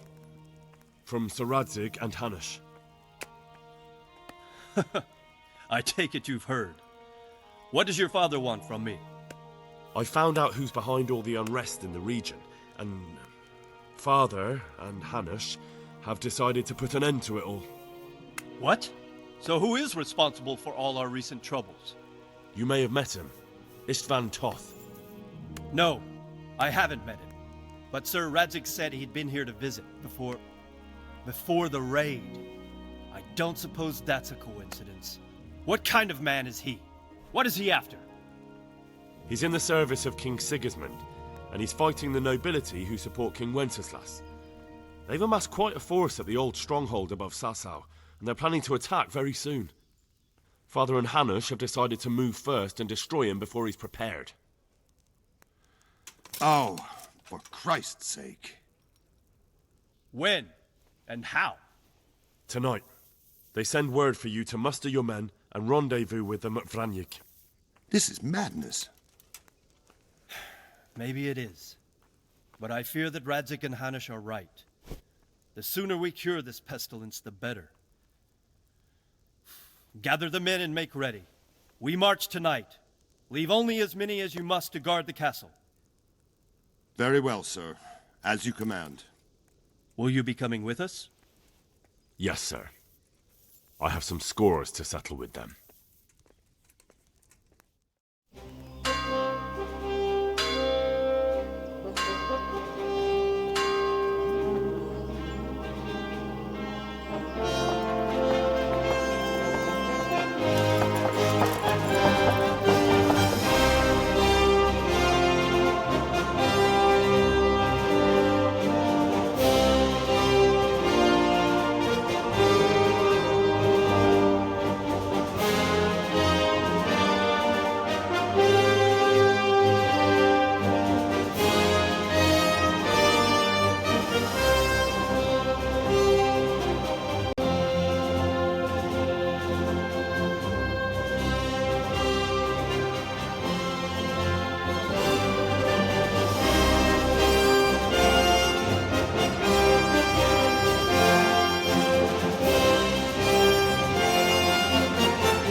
Well, Divish.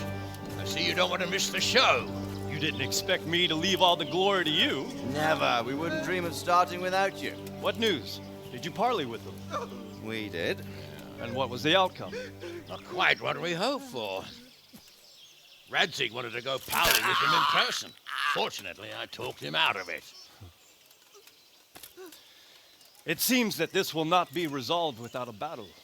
Bloody good thing, too. Finally, we'll have some proper entertainment in the countryside. Fortunately, my son here showed immense daring and made his way into the lion's den to spy on them. Tell us what you saw, lad. What do you want to know, exactly? Well, let's start with how well fortified they are. The outer palisade goes right around the whole camp. On a small hill inside it, there's a half-demolished farmhouse that's ringed by another palisade. That's where I was held prisoner, and that's where Toth's based. Him and his inner circle. Can you tell us how many tents there are and how they're arranged?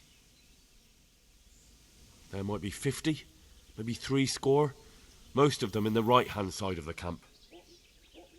And the men? How many men strong are they? Quite a few. At least 80. Huh. We don't number much more than that ourselves. We do outnumber them, though, even if only by a few men. And our men are well armed and disciplined. The foe, nothing but a rabble. From what I've seen, it's best to attack from our direction. How does it look from the other sides? The east side is all rocks, so no hope of launching a major assault from there. On the other hand, that's the way I escaped. It's where they throw all their waste. The heap's already so high it's almost to the top of the palisade. Now that is interesting. The ramparts are long. If there are as many of them as we think, they can hardly keep watch over the entire length. Attack with full force at the gate, and they won't have enough men at the rear. That's an excellent strategy. But then I'd expect no less from you. If we cause an enormous uproar at the same time, they won't know what's hit them. Uproar? You said they have tents there? Yes, sir. Well, if I'm not mistaken, tents usually burn rather well. And we have quite a few archers. You don't do things by halves, Divish. So, I believe we have a plan. Robard will take 10 men and sneak to the rear of the fortifications. There's an entry point, but you must remain hidden. I will do my best, sir. That shouldn't be too hard. They'll have other things to worry about. The rest of us will launch a frontal assault. Rain burning arrows on them and then attack. Those bastards won't know which way to turn. At that point, Robard and his squad will strike from the rear. I think it's a good plan. God be with you, my friends. We'll wipe those whore sons off the face of the earth.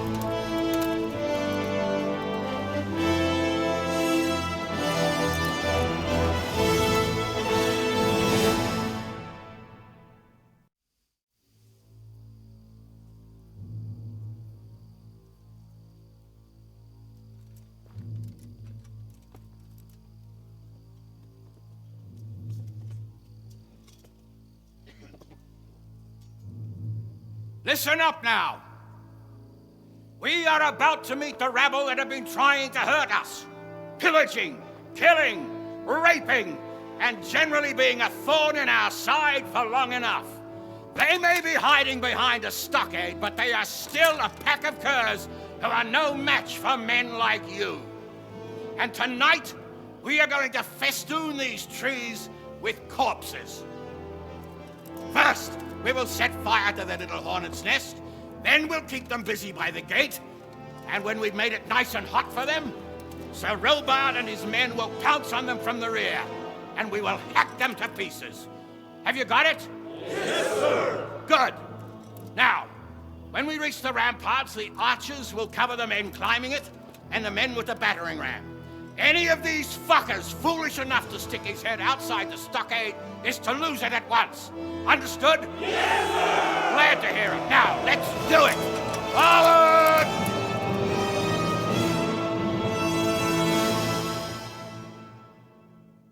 Where's that Hungarian bastard? Why isn't he here? Don't tell me no one was in command! It does rather look that way, Hanush. Henry, where's Toth? You said he was here. He definitely was, sir. I've got the cuts and bruises to show for it. You have to find out where he slithered off to. Look for clues. Anything that will tell us what he's doing. Sir, this was all I could find. A letter? What does it say, Radzig? Alongside hunting, drinking, and swordplay, you might find time for a little study, old man. In the courts of Prague, every Tom, Dick, and Harry can read nowadays. Yes, well, here in the countryside, we don't give a tinker's curse about such things. That's what I've got a scribe for, anyway. What does the damn thing say? It appears to be written by Toth, but it doesn't say to whom. It says everything is going according to plan, and the castle should soon be taken. Castle? What castle? What does he need a castle for? Sir, we took this one alive. And it seems he's not just some ordinary spear carrier. Where's that rat Toth? Where did he go? Speak, damn you! He's thwarted you again, hasn't he? If you play your cards right, you might come out of this in one piece. Where is your lord? He was here yesterday, wasn't he? Come now, sir. We both know where I will end up. My lord is gone. He took most of the men and left. Where has he gone? What is he planning? He writes here about taking some castle. Which castle?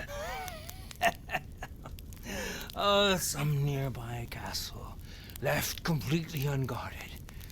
Now I wonder where it could be.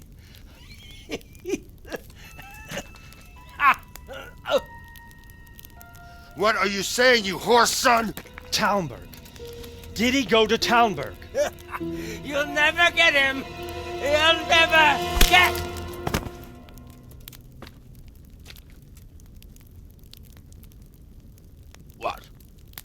Were you planning on sending him to some monastery to become a monk? I believe we have some work to do, Sir Divish, do we not? Mount up, gentlemen. We don't have any time to waste.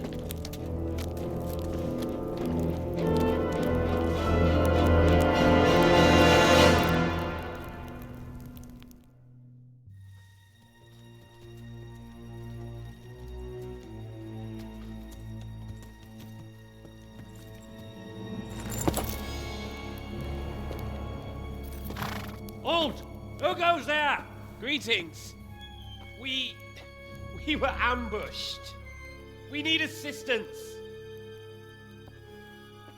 We have wounded men here. Open the gate. The Lord be praised. Here! Come on! Come on!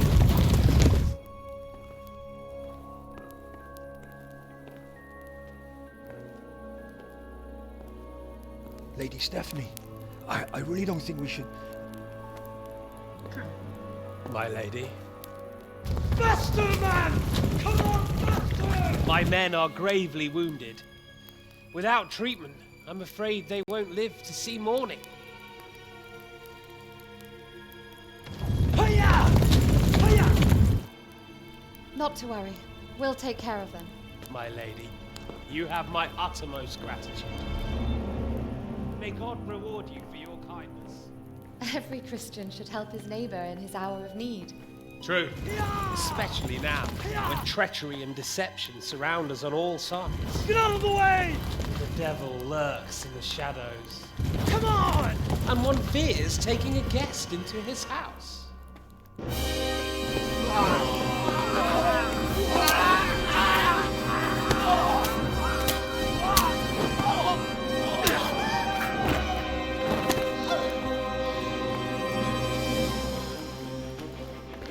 Signal the others. Yes, sir.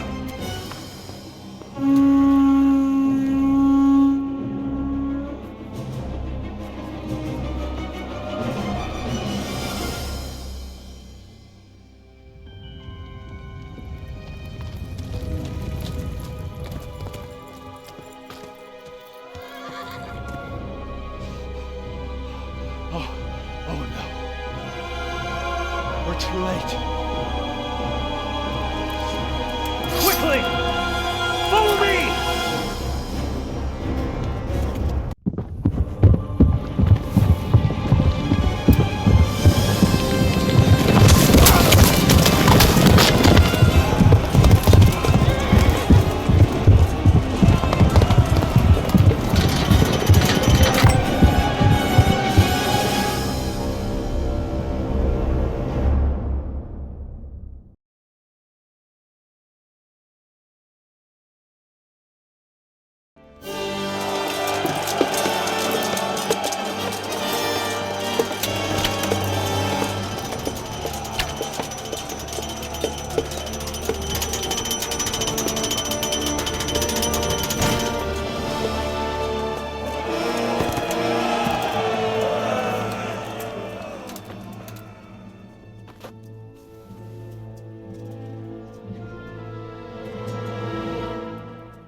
Come out, you rat! Come out and fight like a man! I don't think so. I like it better right here. Would you rather hide behind my wife like some mangy whelp? I could just as easily cut her throat. I have hostages enough, and strong walls to protect me. Bring him here.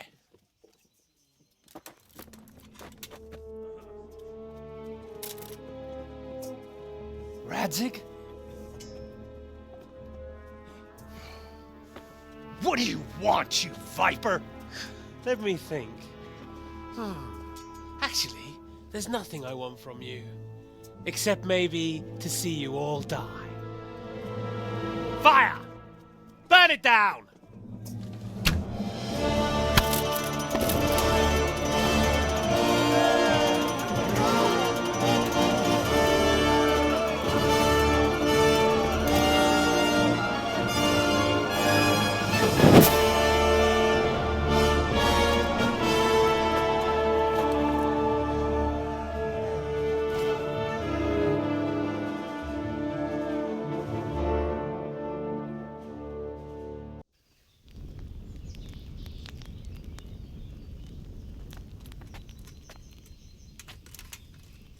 Christ.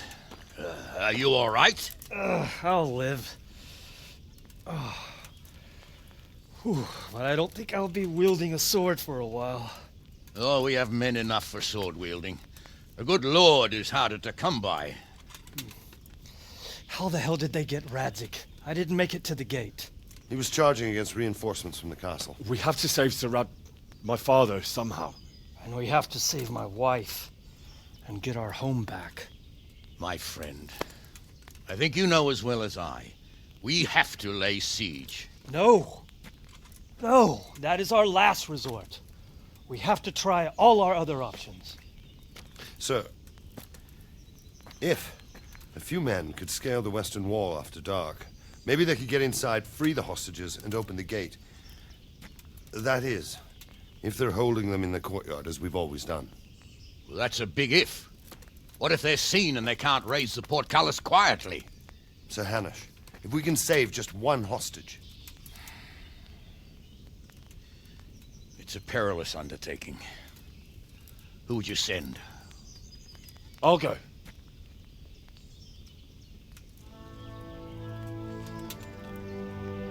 Then let us make ready.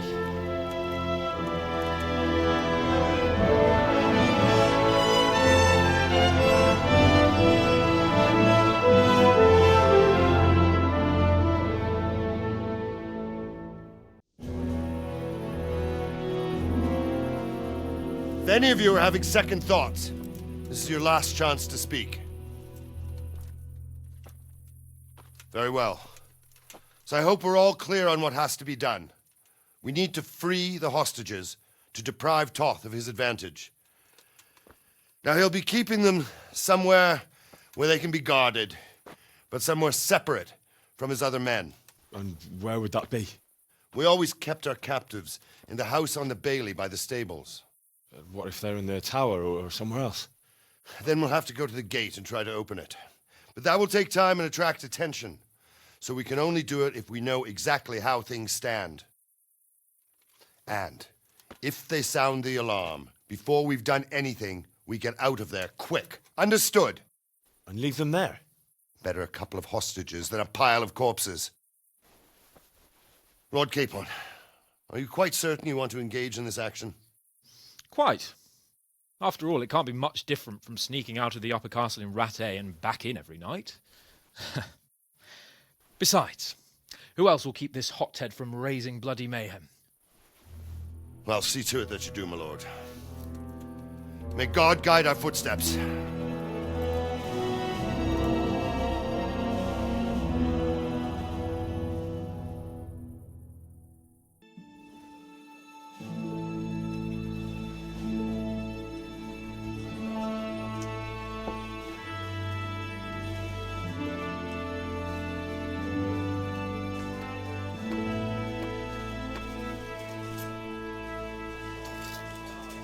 It seems, Robard, that we're running out of options. We don't have enough men to scale the walls with ladders. And we can't afford to lose any more. We can only take Talmberg by a ruse or with superior numbers. Ruses have failed, and we don't have superior numbers. Then we are left with no choice but to build a trebuchet. To demolish my own walls. Where's Master Fafar? He's waiting. We sent for him as soon Bring as... him to me. Let's not waste time.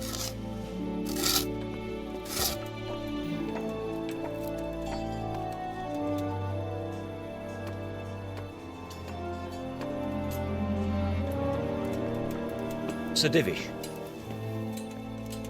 You will build me a trebuchet, Master Tobias. Trebuchet, my lord. That's not entirely in my field of expertise. We have to take back Talmberg. Yes, indeed, sir. I understand that. You are the best engineer we can rely on in the whole fiefdom. Oh, well, thank you, my lord, but it's just that I've never built a trebuchet before. This could take some time. Then you'd better get to it. Bernard will go over the plan of attack with you.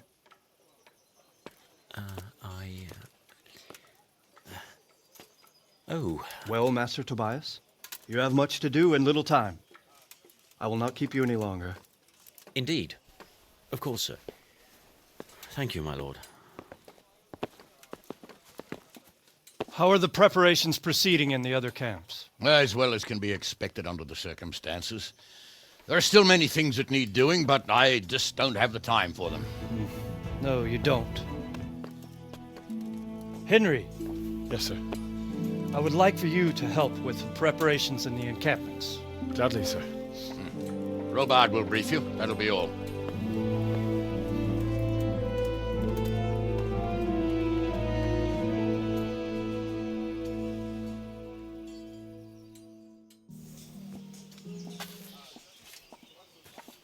A well-chosen site. You want to strike the gate, do you? True. We don't want to do more damage than necessary. I quite understand. Sir Toth is holed up there, is he? Just so, Master Conrad. I hear you have some accounts to settle with him. Ah, not entirely. I've done with him. Sigismund trusted him more than me in his campaign against the Ottomans, and we all know how that ended up. How did it end up? Badly, my lord. The flower of French knighthood was slain there. Sigismund fled for his life, and I did too, I must confess. Be assured we shall not make the same mistake here. We do not intend to starve them into submission, but to break down the gate. I am at your service, my lords. We will build the trebuchet quickly. It will be ready in a matter of days. And I can supply, for example, Roquetta to sweep the foe from the battlements. Roquetta? I do not believe I've heard of such a term. Roquetta are missiles filled with black powder with a touch hole at the bottom to ignite it. They shoot forward, something like a hand cannon, but without rocks. The rocket is the missile. I see. But we don't have black powder in these parts. Nor cannon. Indeed. It should have occurred to me. But I am very fond of Roquetta, and I always think what Alexander the Great might have accomplished with them. I understand. We find ourselves in a conventional situation that demands a conventional solution. I'm still hoping that Toth will see sense and parley with us. He may well do so, especially when we set up the trebuchet on his doorstep.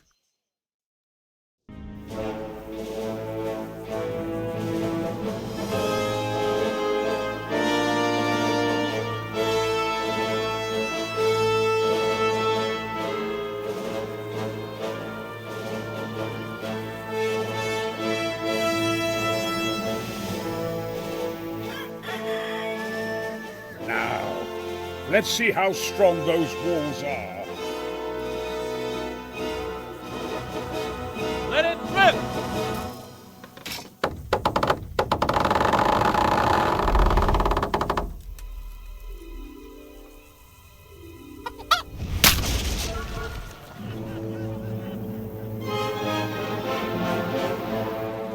That was just the first shot. The trebuchet has to be calibrated. That's perfectly normal. I'll have the range in no time.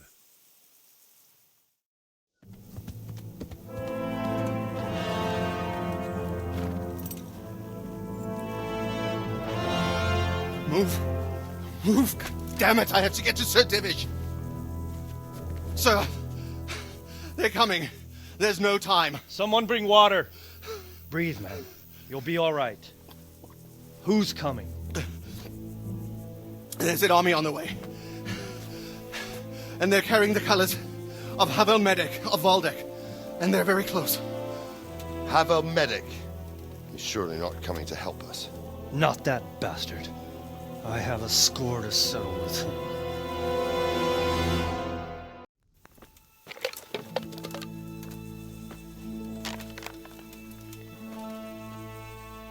Gentlemen, Toth's reinforcements are about to descend on us. That swine.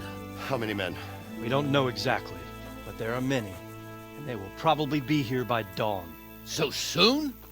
How is it that we knew nothing about this before? The whole land is in chaos.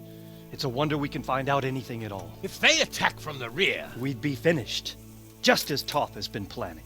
The sneaky weasel. He's been one step ahead of us the whole time. Not this time, though. What are you thinking? Robard, how do you think the weather will be tomorrow? Well, sir, if my joints don't deceive me, and they rarely do, it'll rain. It'll rain buckets. Here. We'll make a stand here, I and Radzig's men. You will wait until they charge us, and then strike them from the rear.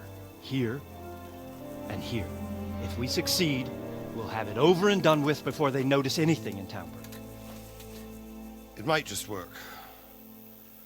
But we'll have to leave someone in the encampments in case they do come out of Talbot. A few men will be all I need. Well, that depends on whether you can hold out. We don't even know how many there are. We will hold out.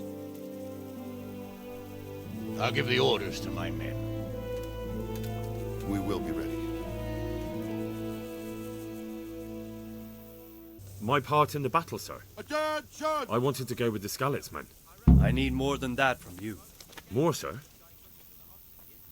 If we can't hold out at the quarry, we're finished. You, I, Hanish, and Radzik. And since Hanish is commanding the flank attack, Radzik is captive and I'm wounded, Captain Robard will be leading on the field. Of course. Who better? There's no question Robard's a good commander, but many of the men will be from Skalitz. We need someone there who knows them and has their respect. Sir? I mean you, Henry. But that is... I want to be in the vanguard. Now hear me well, Henry. There are whole cemeteries full of heroes who rushed into danger. And if the first human you meet runs you through, it won't be good for morale. Not to mention that Radzik would have my guts for garters. In the battle, you and a group of Skalitz men will be concealed in the woods over the road. But sir, I think I should... Quiet! Don't underestimate the task I'm setting you. You'll have to keep nervous men on a short rein and not attack too soon. And then conduct the attack on the rear so fiercely and quickly that the foe has no chance to react. If the line should start to break, we need someone with their head firmly on their shoulders to keep control of the men. Very well, sir. That's what I like to hear. When you're ready, go and join the Skalitz men. They'll be mustering in the woods above the road to Rete.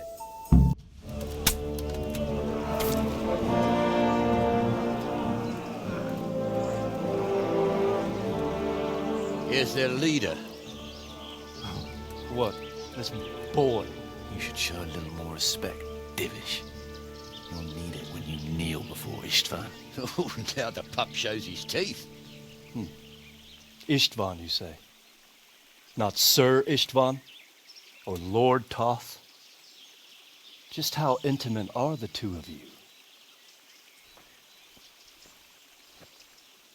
I know him. He's Eric, Toth's captain and right-hand man. Finally, some good news. Shackle him and guard him closely. Those bastards want to destroy our trebuchet.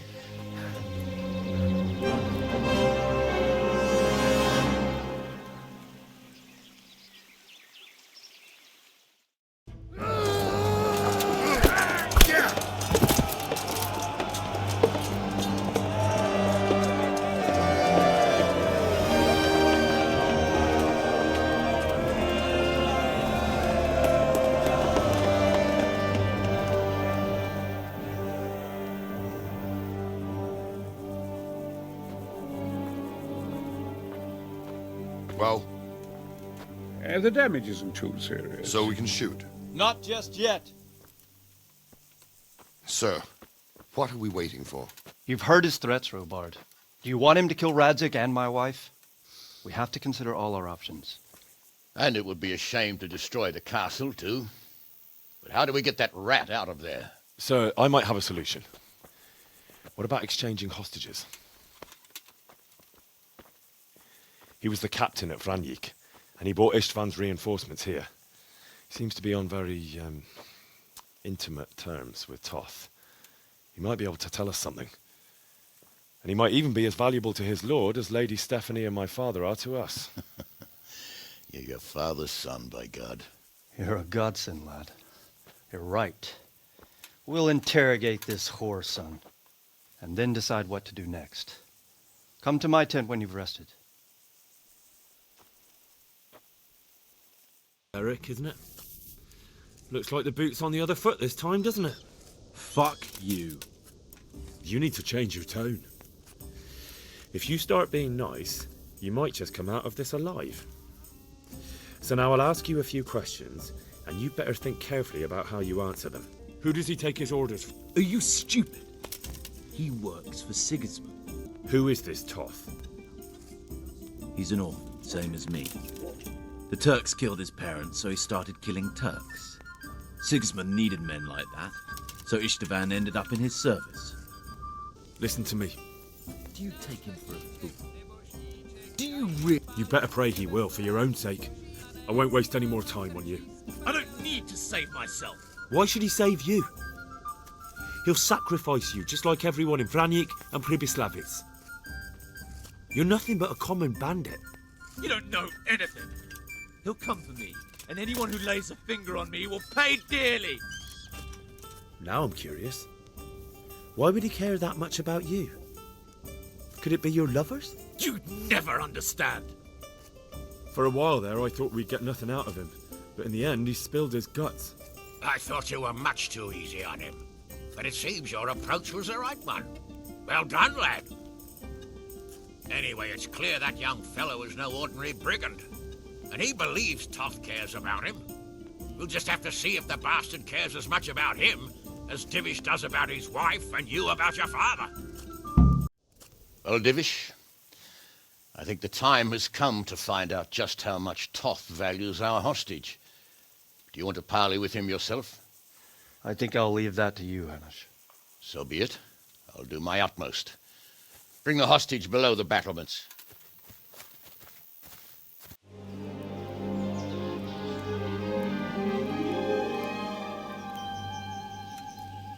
Sir Istvan! What is it? Did our neighbourly visit catch you unprepared? A little, but we've settled in nicely.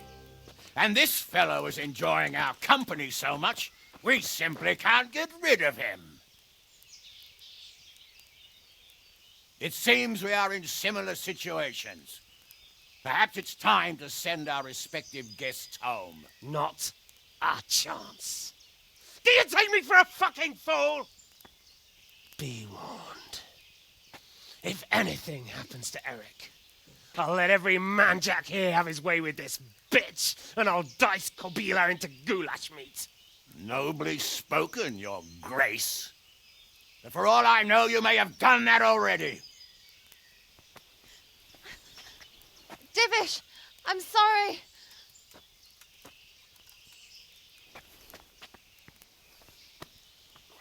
Greetings, friends. Fear not, Lord Toth is treating us like royalty. They're unharmed, as you can see. But don't try any tricks, or they won't be for long, Hanush.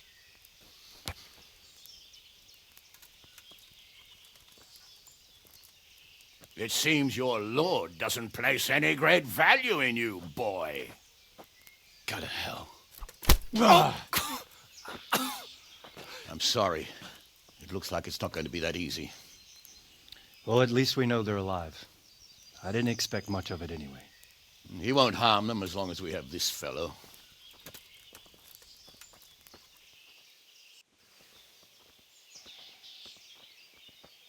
Well, friends, what do you suggest? I'd say we have no choice but to attack.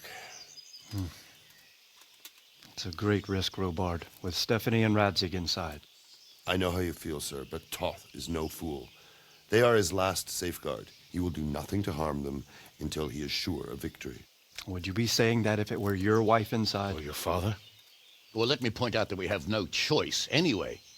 We don't have enough supplies to keep men here for weeks, while gangs of brigands and Sigismund's army roam the countryside. Toth won't agree to an exchange, and even if he did, we'd have to let him go. With all his men, he'd be a thorn in our sides till Judgment Day. Sir, a message has arrived. Oh, what is it? Margrave Jobst is approaching with his retinue and wants to speak with you. Jobst, you say? All right. What is he doing here? Who's Jobst? Jobst of Luxembourg is cousin to King Wenceslaus and Sigismund. He's the Margrave of Moravia. Only a year ago, he was collaborating with Sigismund in the League of Lords. He betrayed King Wenceslas and his ally Prokop. Now, he's changed sides, appointed himself the leader of the rebellion against Sigismund, and wants to liberate Wenceslas. Whichever way the wind blows. Nevertheless, it seems the decision is made for us. We don't want Jobst camping with us in front of our own castle like a band of gypsies. I'm afraid you're right, Hanush. All right. We'll let the men rest a while and then attack. Come to me when everything is ready.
Sir, we should give the order.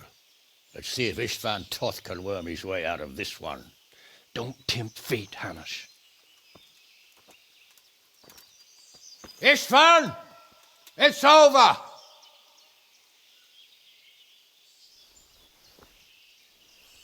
You want us to come and get you?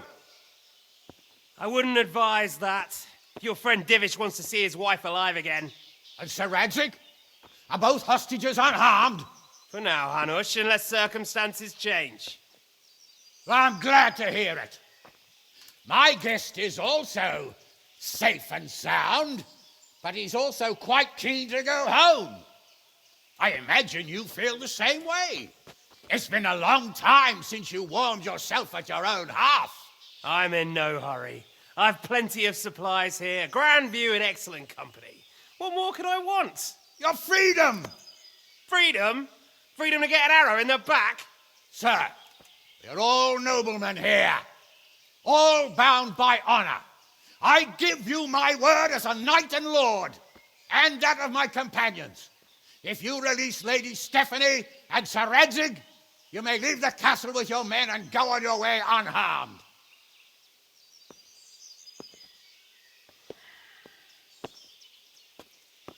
And just how far will we get? What good will it do me if your men attack us in the woods instead of here? If you give me your word of honor that you will leave and never return, I promise you safe passage to the boundary of this fiefdom. What happens after that is up to you and the will of God Almighty. Very well then, but I want a small safeguard. I'll give you her ladyship, but Radzig comes with me. I'll release him in Skalitz. Out of the question! Is our word not good enough for you? Is mine not good enough for you? I swear I'll release him when I get to a safe distance. I'll go with him, Hanush. Let the Lady Stephanie have her freedom now. Father! Don't worry, son. I trust Lord Toth's self-interest more than his word. He wouldn't be fool enough to harm me. If you're certain, Radzig. Prepare horses and supplies, and tell your men to pull back. We'll come down. You heard him. Get to work. And any man who breaks his truce answers to me. So, are you really going to let them go? My word is my bond, Henry. He's a cutthroat and a liar. Good men are dead because of him. What's to stop us from skewering him as soon as he sets foot outside? Our honor! If you let him go, he'll do the same again. Or worse. God's justice will find him. Then he'll get a taste of my mace. If we break our word of honor, we have none. And without honor, we are nothing. Never fear. Your father will be all right.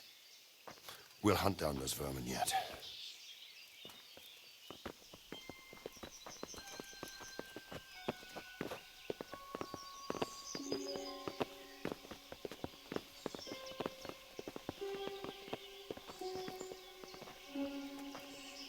Bring the horses.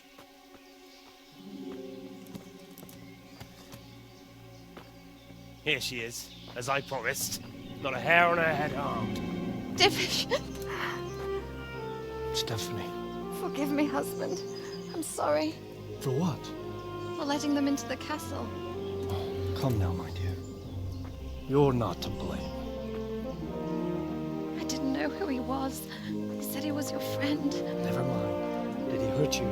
No.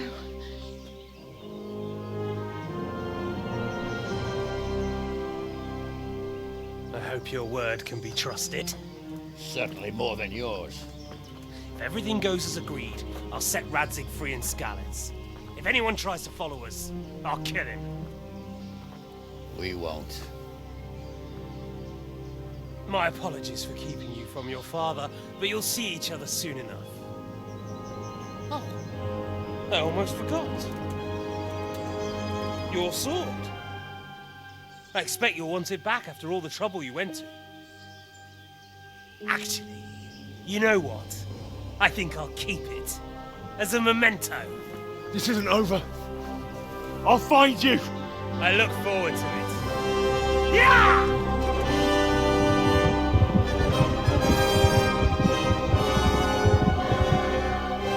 Quick! To the battlements! We have to see which way they go! Oh, they really are heading for Skalitz. Mount up, Henry. You've heard what he'll do if we follow them. We're not going to follow them. We just have to collect your father. Or do you want him to walk back here when they release him?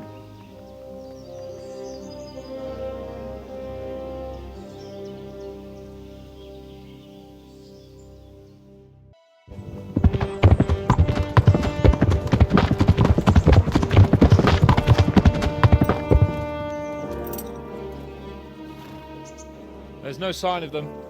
Move on.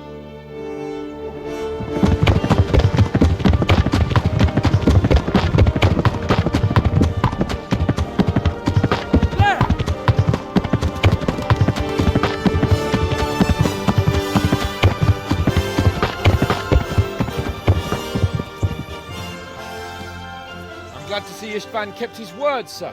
Not half as glad as I am, Your Grace. Well, we kept our word too. And now Toth has had his head start and he's fair game. Which way do they go? To the north, but I would be careful, Sir Hans. Fear not, Your Grace. I have twice as many men as he. Well, I won't keep you any longer. I'm sure the two of you have a lot to say to each other. Let's go!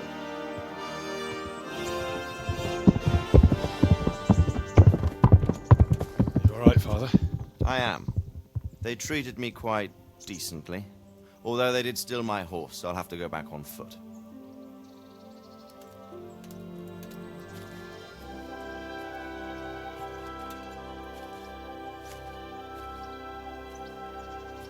It looks like it's all over. Not by a long shot. It won't be over until we get this mess cleared up. And catch that bastard. How could we let him go? Would you rather we killed him? Even if it meant Lady Stephanie and I died too? No, of course not. But what was to stop us from killing him after the exchange? Honor? Honor?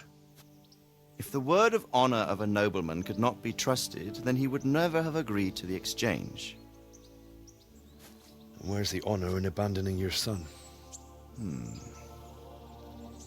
You know how it is. We were young. It happened. And I couldn't marry a commoner. Then your father, Martin, came along and took care of both of you. He knew it. What? That I was your father? Certainly.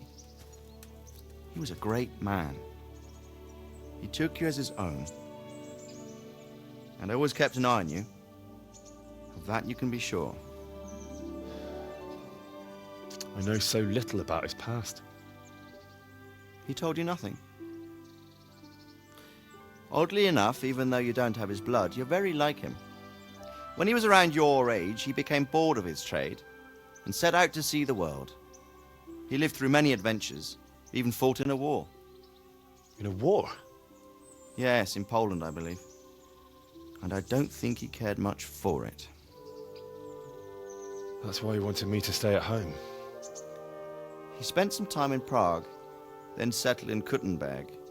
But it seems he quarreled with someone there and finally ended up here. You know the rest. I loved him, but even so, I somehow always had a feeling I didn't quite fit in. It was in your blood, I suppose.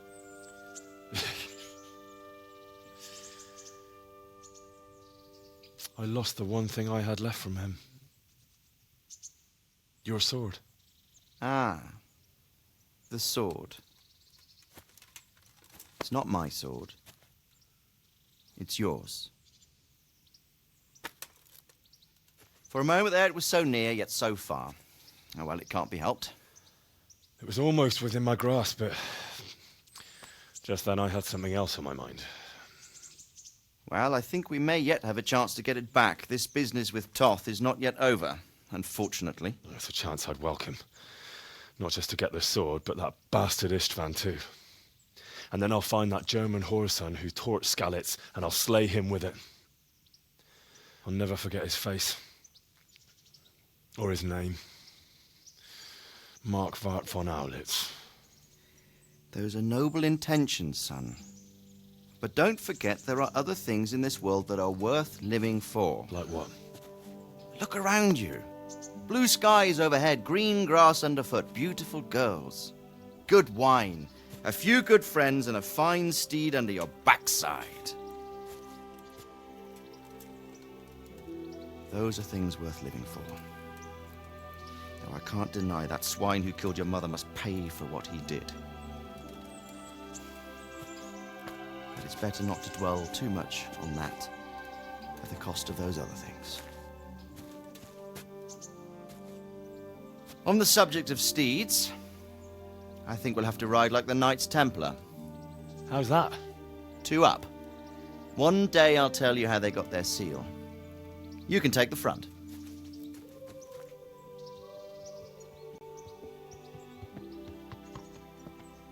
It's like I always imagined it would be, teaching my boy to ride. Although it would be better if you were a little smaller. My word, it's all go today, isn't it? I wonder who this is. I think I know. It's Margrave Jobst. The king's cousin? I wonder what he wants. I guess we'll find out soon enough.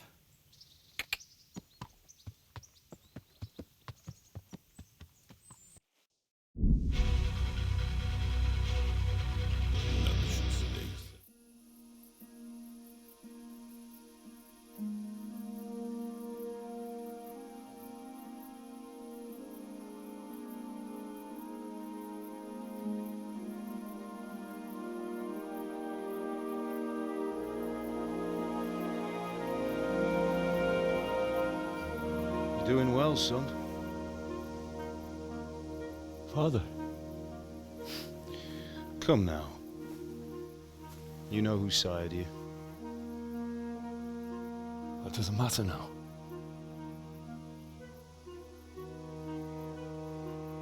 I miss you, Amar. I miss you very much. You'll be fine. We're proud of you. For what? I let you down. I lost the sword. I let that bastard get away. Don't be so hard on yourself. There was nothing you could have done to save us. And someone has to live and carry the torch. As for the sword, it's just a thing. me fighting. Now look at me. Standing up to evil isn't the same as sowing its seeds. You did what was right.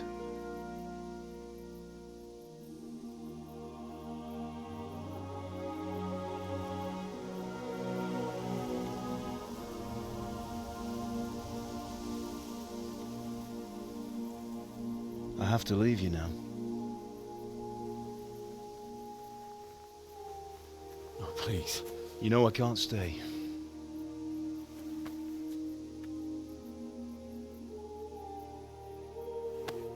Will I ever see you again? God knows.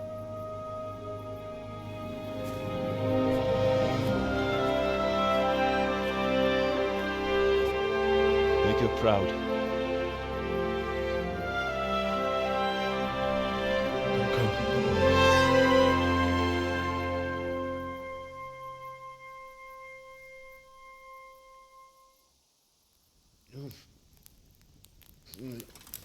Oh, don't go. No. What on earth were you dreaming about? I couldn't wake you, and it's well past dawn. Sir Radzig wants you at the upper castle.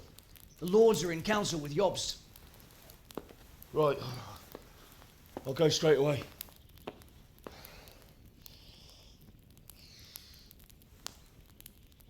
What is it? It's just... I don't know how to address you anymore. All of a sudden you're Sir Radzig's son, hobnobbing with lords and ladies. And here's me, as common as muck. Oh, give over, you idiot. Do I look like a lord to you? Not really. You're as much a lord as I am a nun. And I've never looked good in a habit. Get out of here! Or I'll have you clapped in the stocks.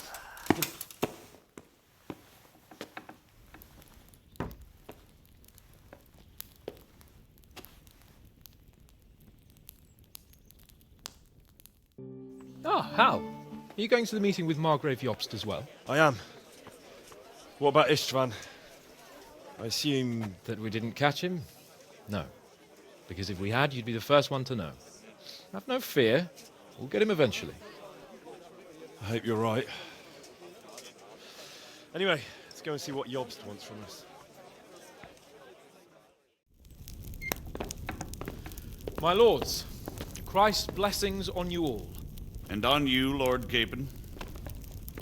And this is my son, Henry. I didn't know you had a son, Sir Radzig.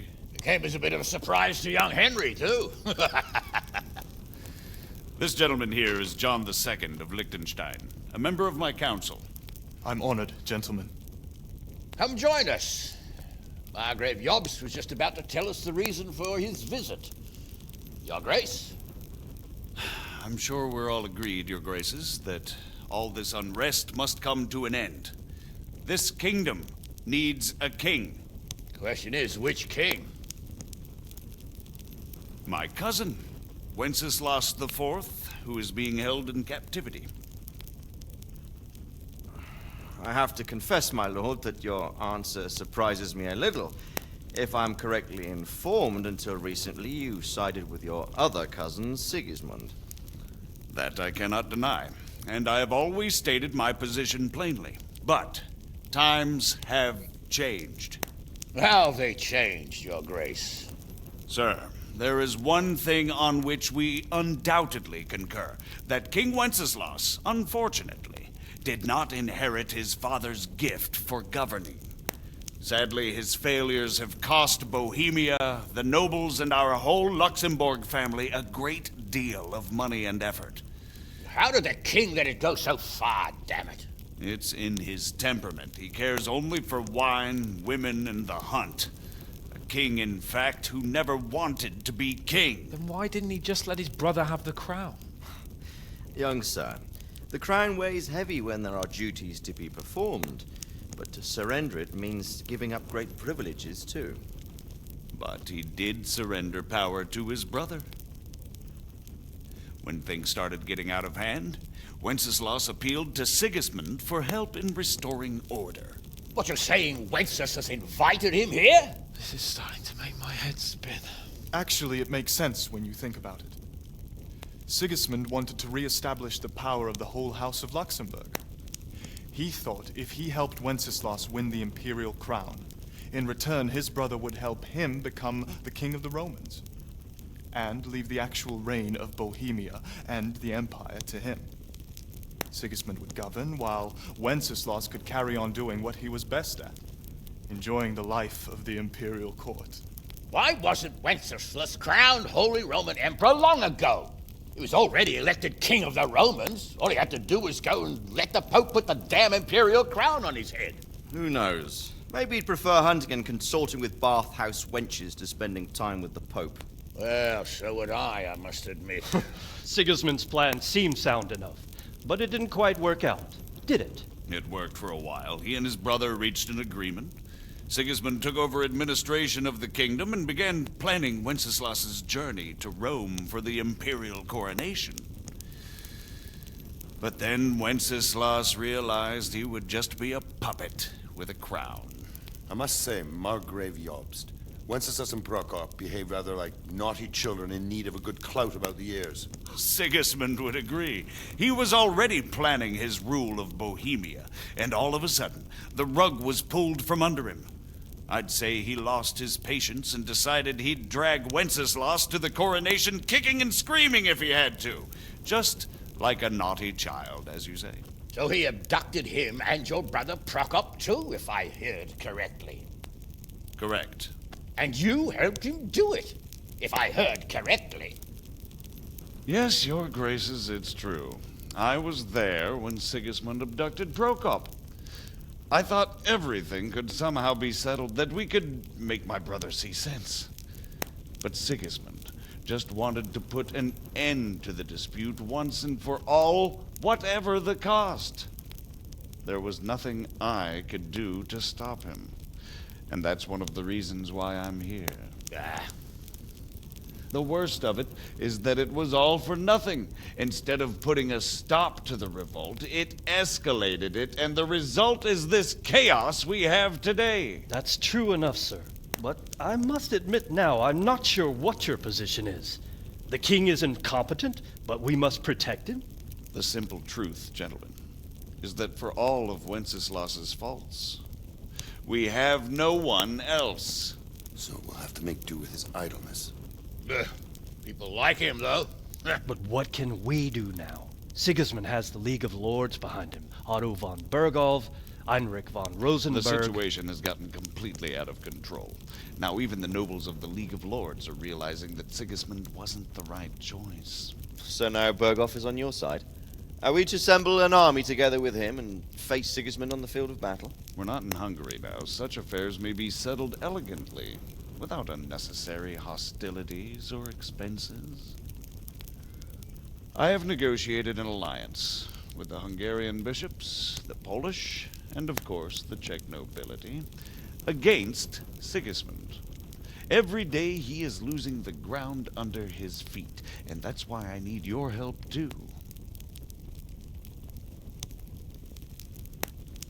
What kind of help, though?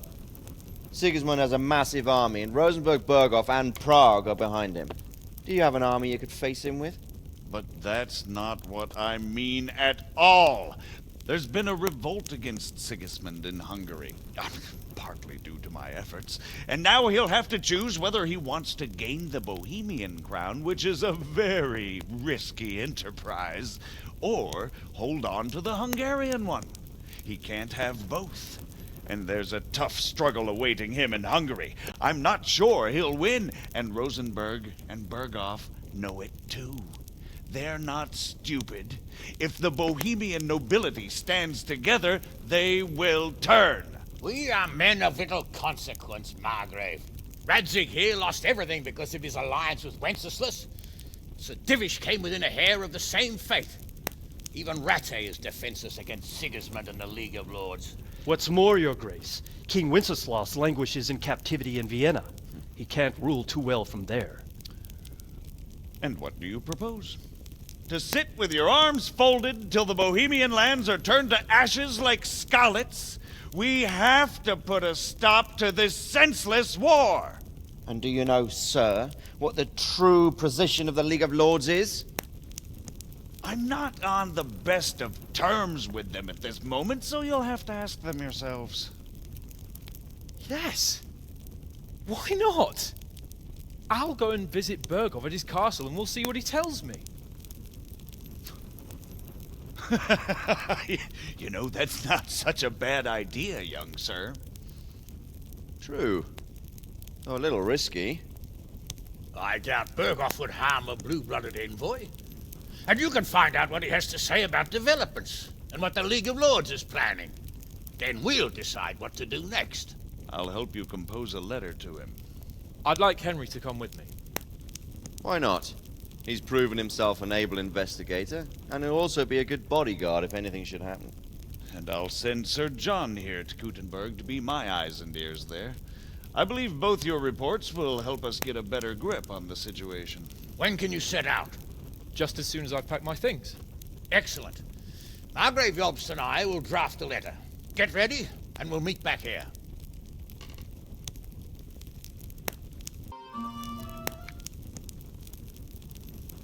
I believe we have written it well, gentlemen.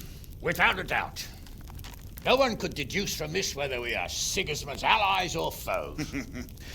I must travel back to Brno now, but soon I will go to Brandenburg and I will stop here on the way back. By then, Sir Capon should be back and we can discuss how to proceed.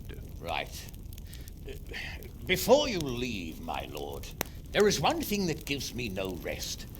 Why did Sigismund come as a foe? It makes no sense. If I may, sir, I think I can explain. Oh, please enlighten us, young sir. I live not far from Hungary, where Sigismund reigns. It is a savage country, and the constant war with the Turks has hardened the people. They need a monarch with an iron hand. So when Sigismund felt the wind of revolt, he reacted as he would at home. Only what works on the Hungarian nobles does not work here in Bohemia. Bringing order is one thing, but slaughtering and pillaging with a horde of barbarians quite another. What purpose does that serve? But Sigismund did give the Bohemian nobles a chance to take his side. It was only when they refused his ultimatum that he lost patience and took to the sword. As for the barbarians, he could afford nothing better. The Hungarian nobility would gain nothing from joining his campaign in Bohemia. He didn't have enough coin for a regular army, and so he recruited the Cumans. What he does not pay them, they make up for in plunder. But in the end, he didn't have enough to even satisfy the Cumans. That's why he raided Kuttenberg and Skalitz. He wanted the silver. That makes sense. My lords, how's the letter coming along? It's done. Then we can be on our way. Now remember what we said, boy. All you have to do is deliver the letter, listen to the answer, and come back here. Don't provoke Bergov in any way. Provoke? Me? Never, Uncle. We'll be back in a few days. Farewell, your graces. Come, Henry, my men are waiting. I wish you Godspeed.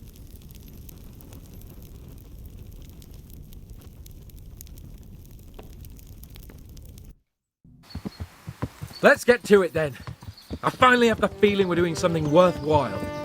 We're helping to save the king. Instead of saving his drunken majesty, I'd rather find that whoreson who murdered my parents, get the sword back from him, and skewer him with it. Cheer up, Henry. I have a feeling you'll get your chance one day, and it won't be long in coming. Forward, men! Audentes fortuna juvat!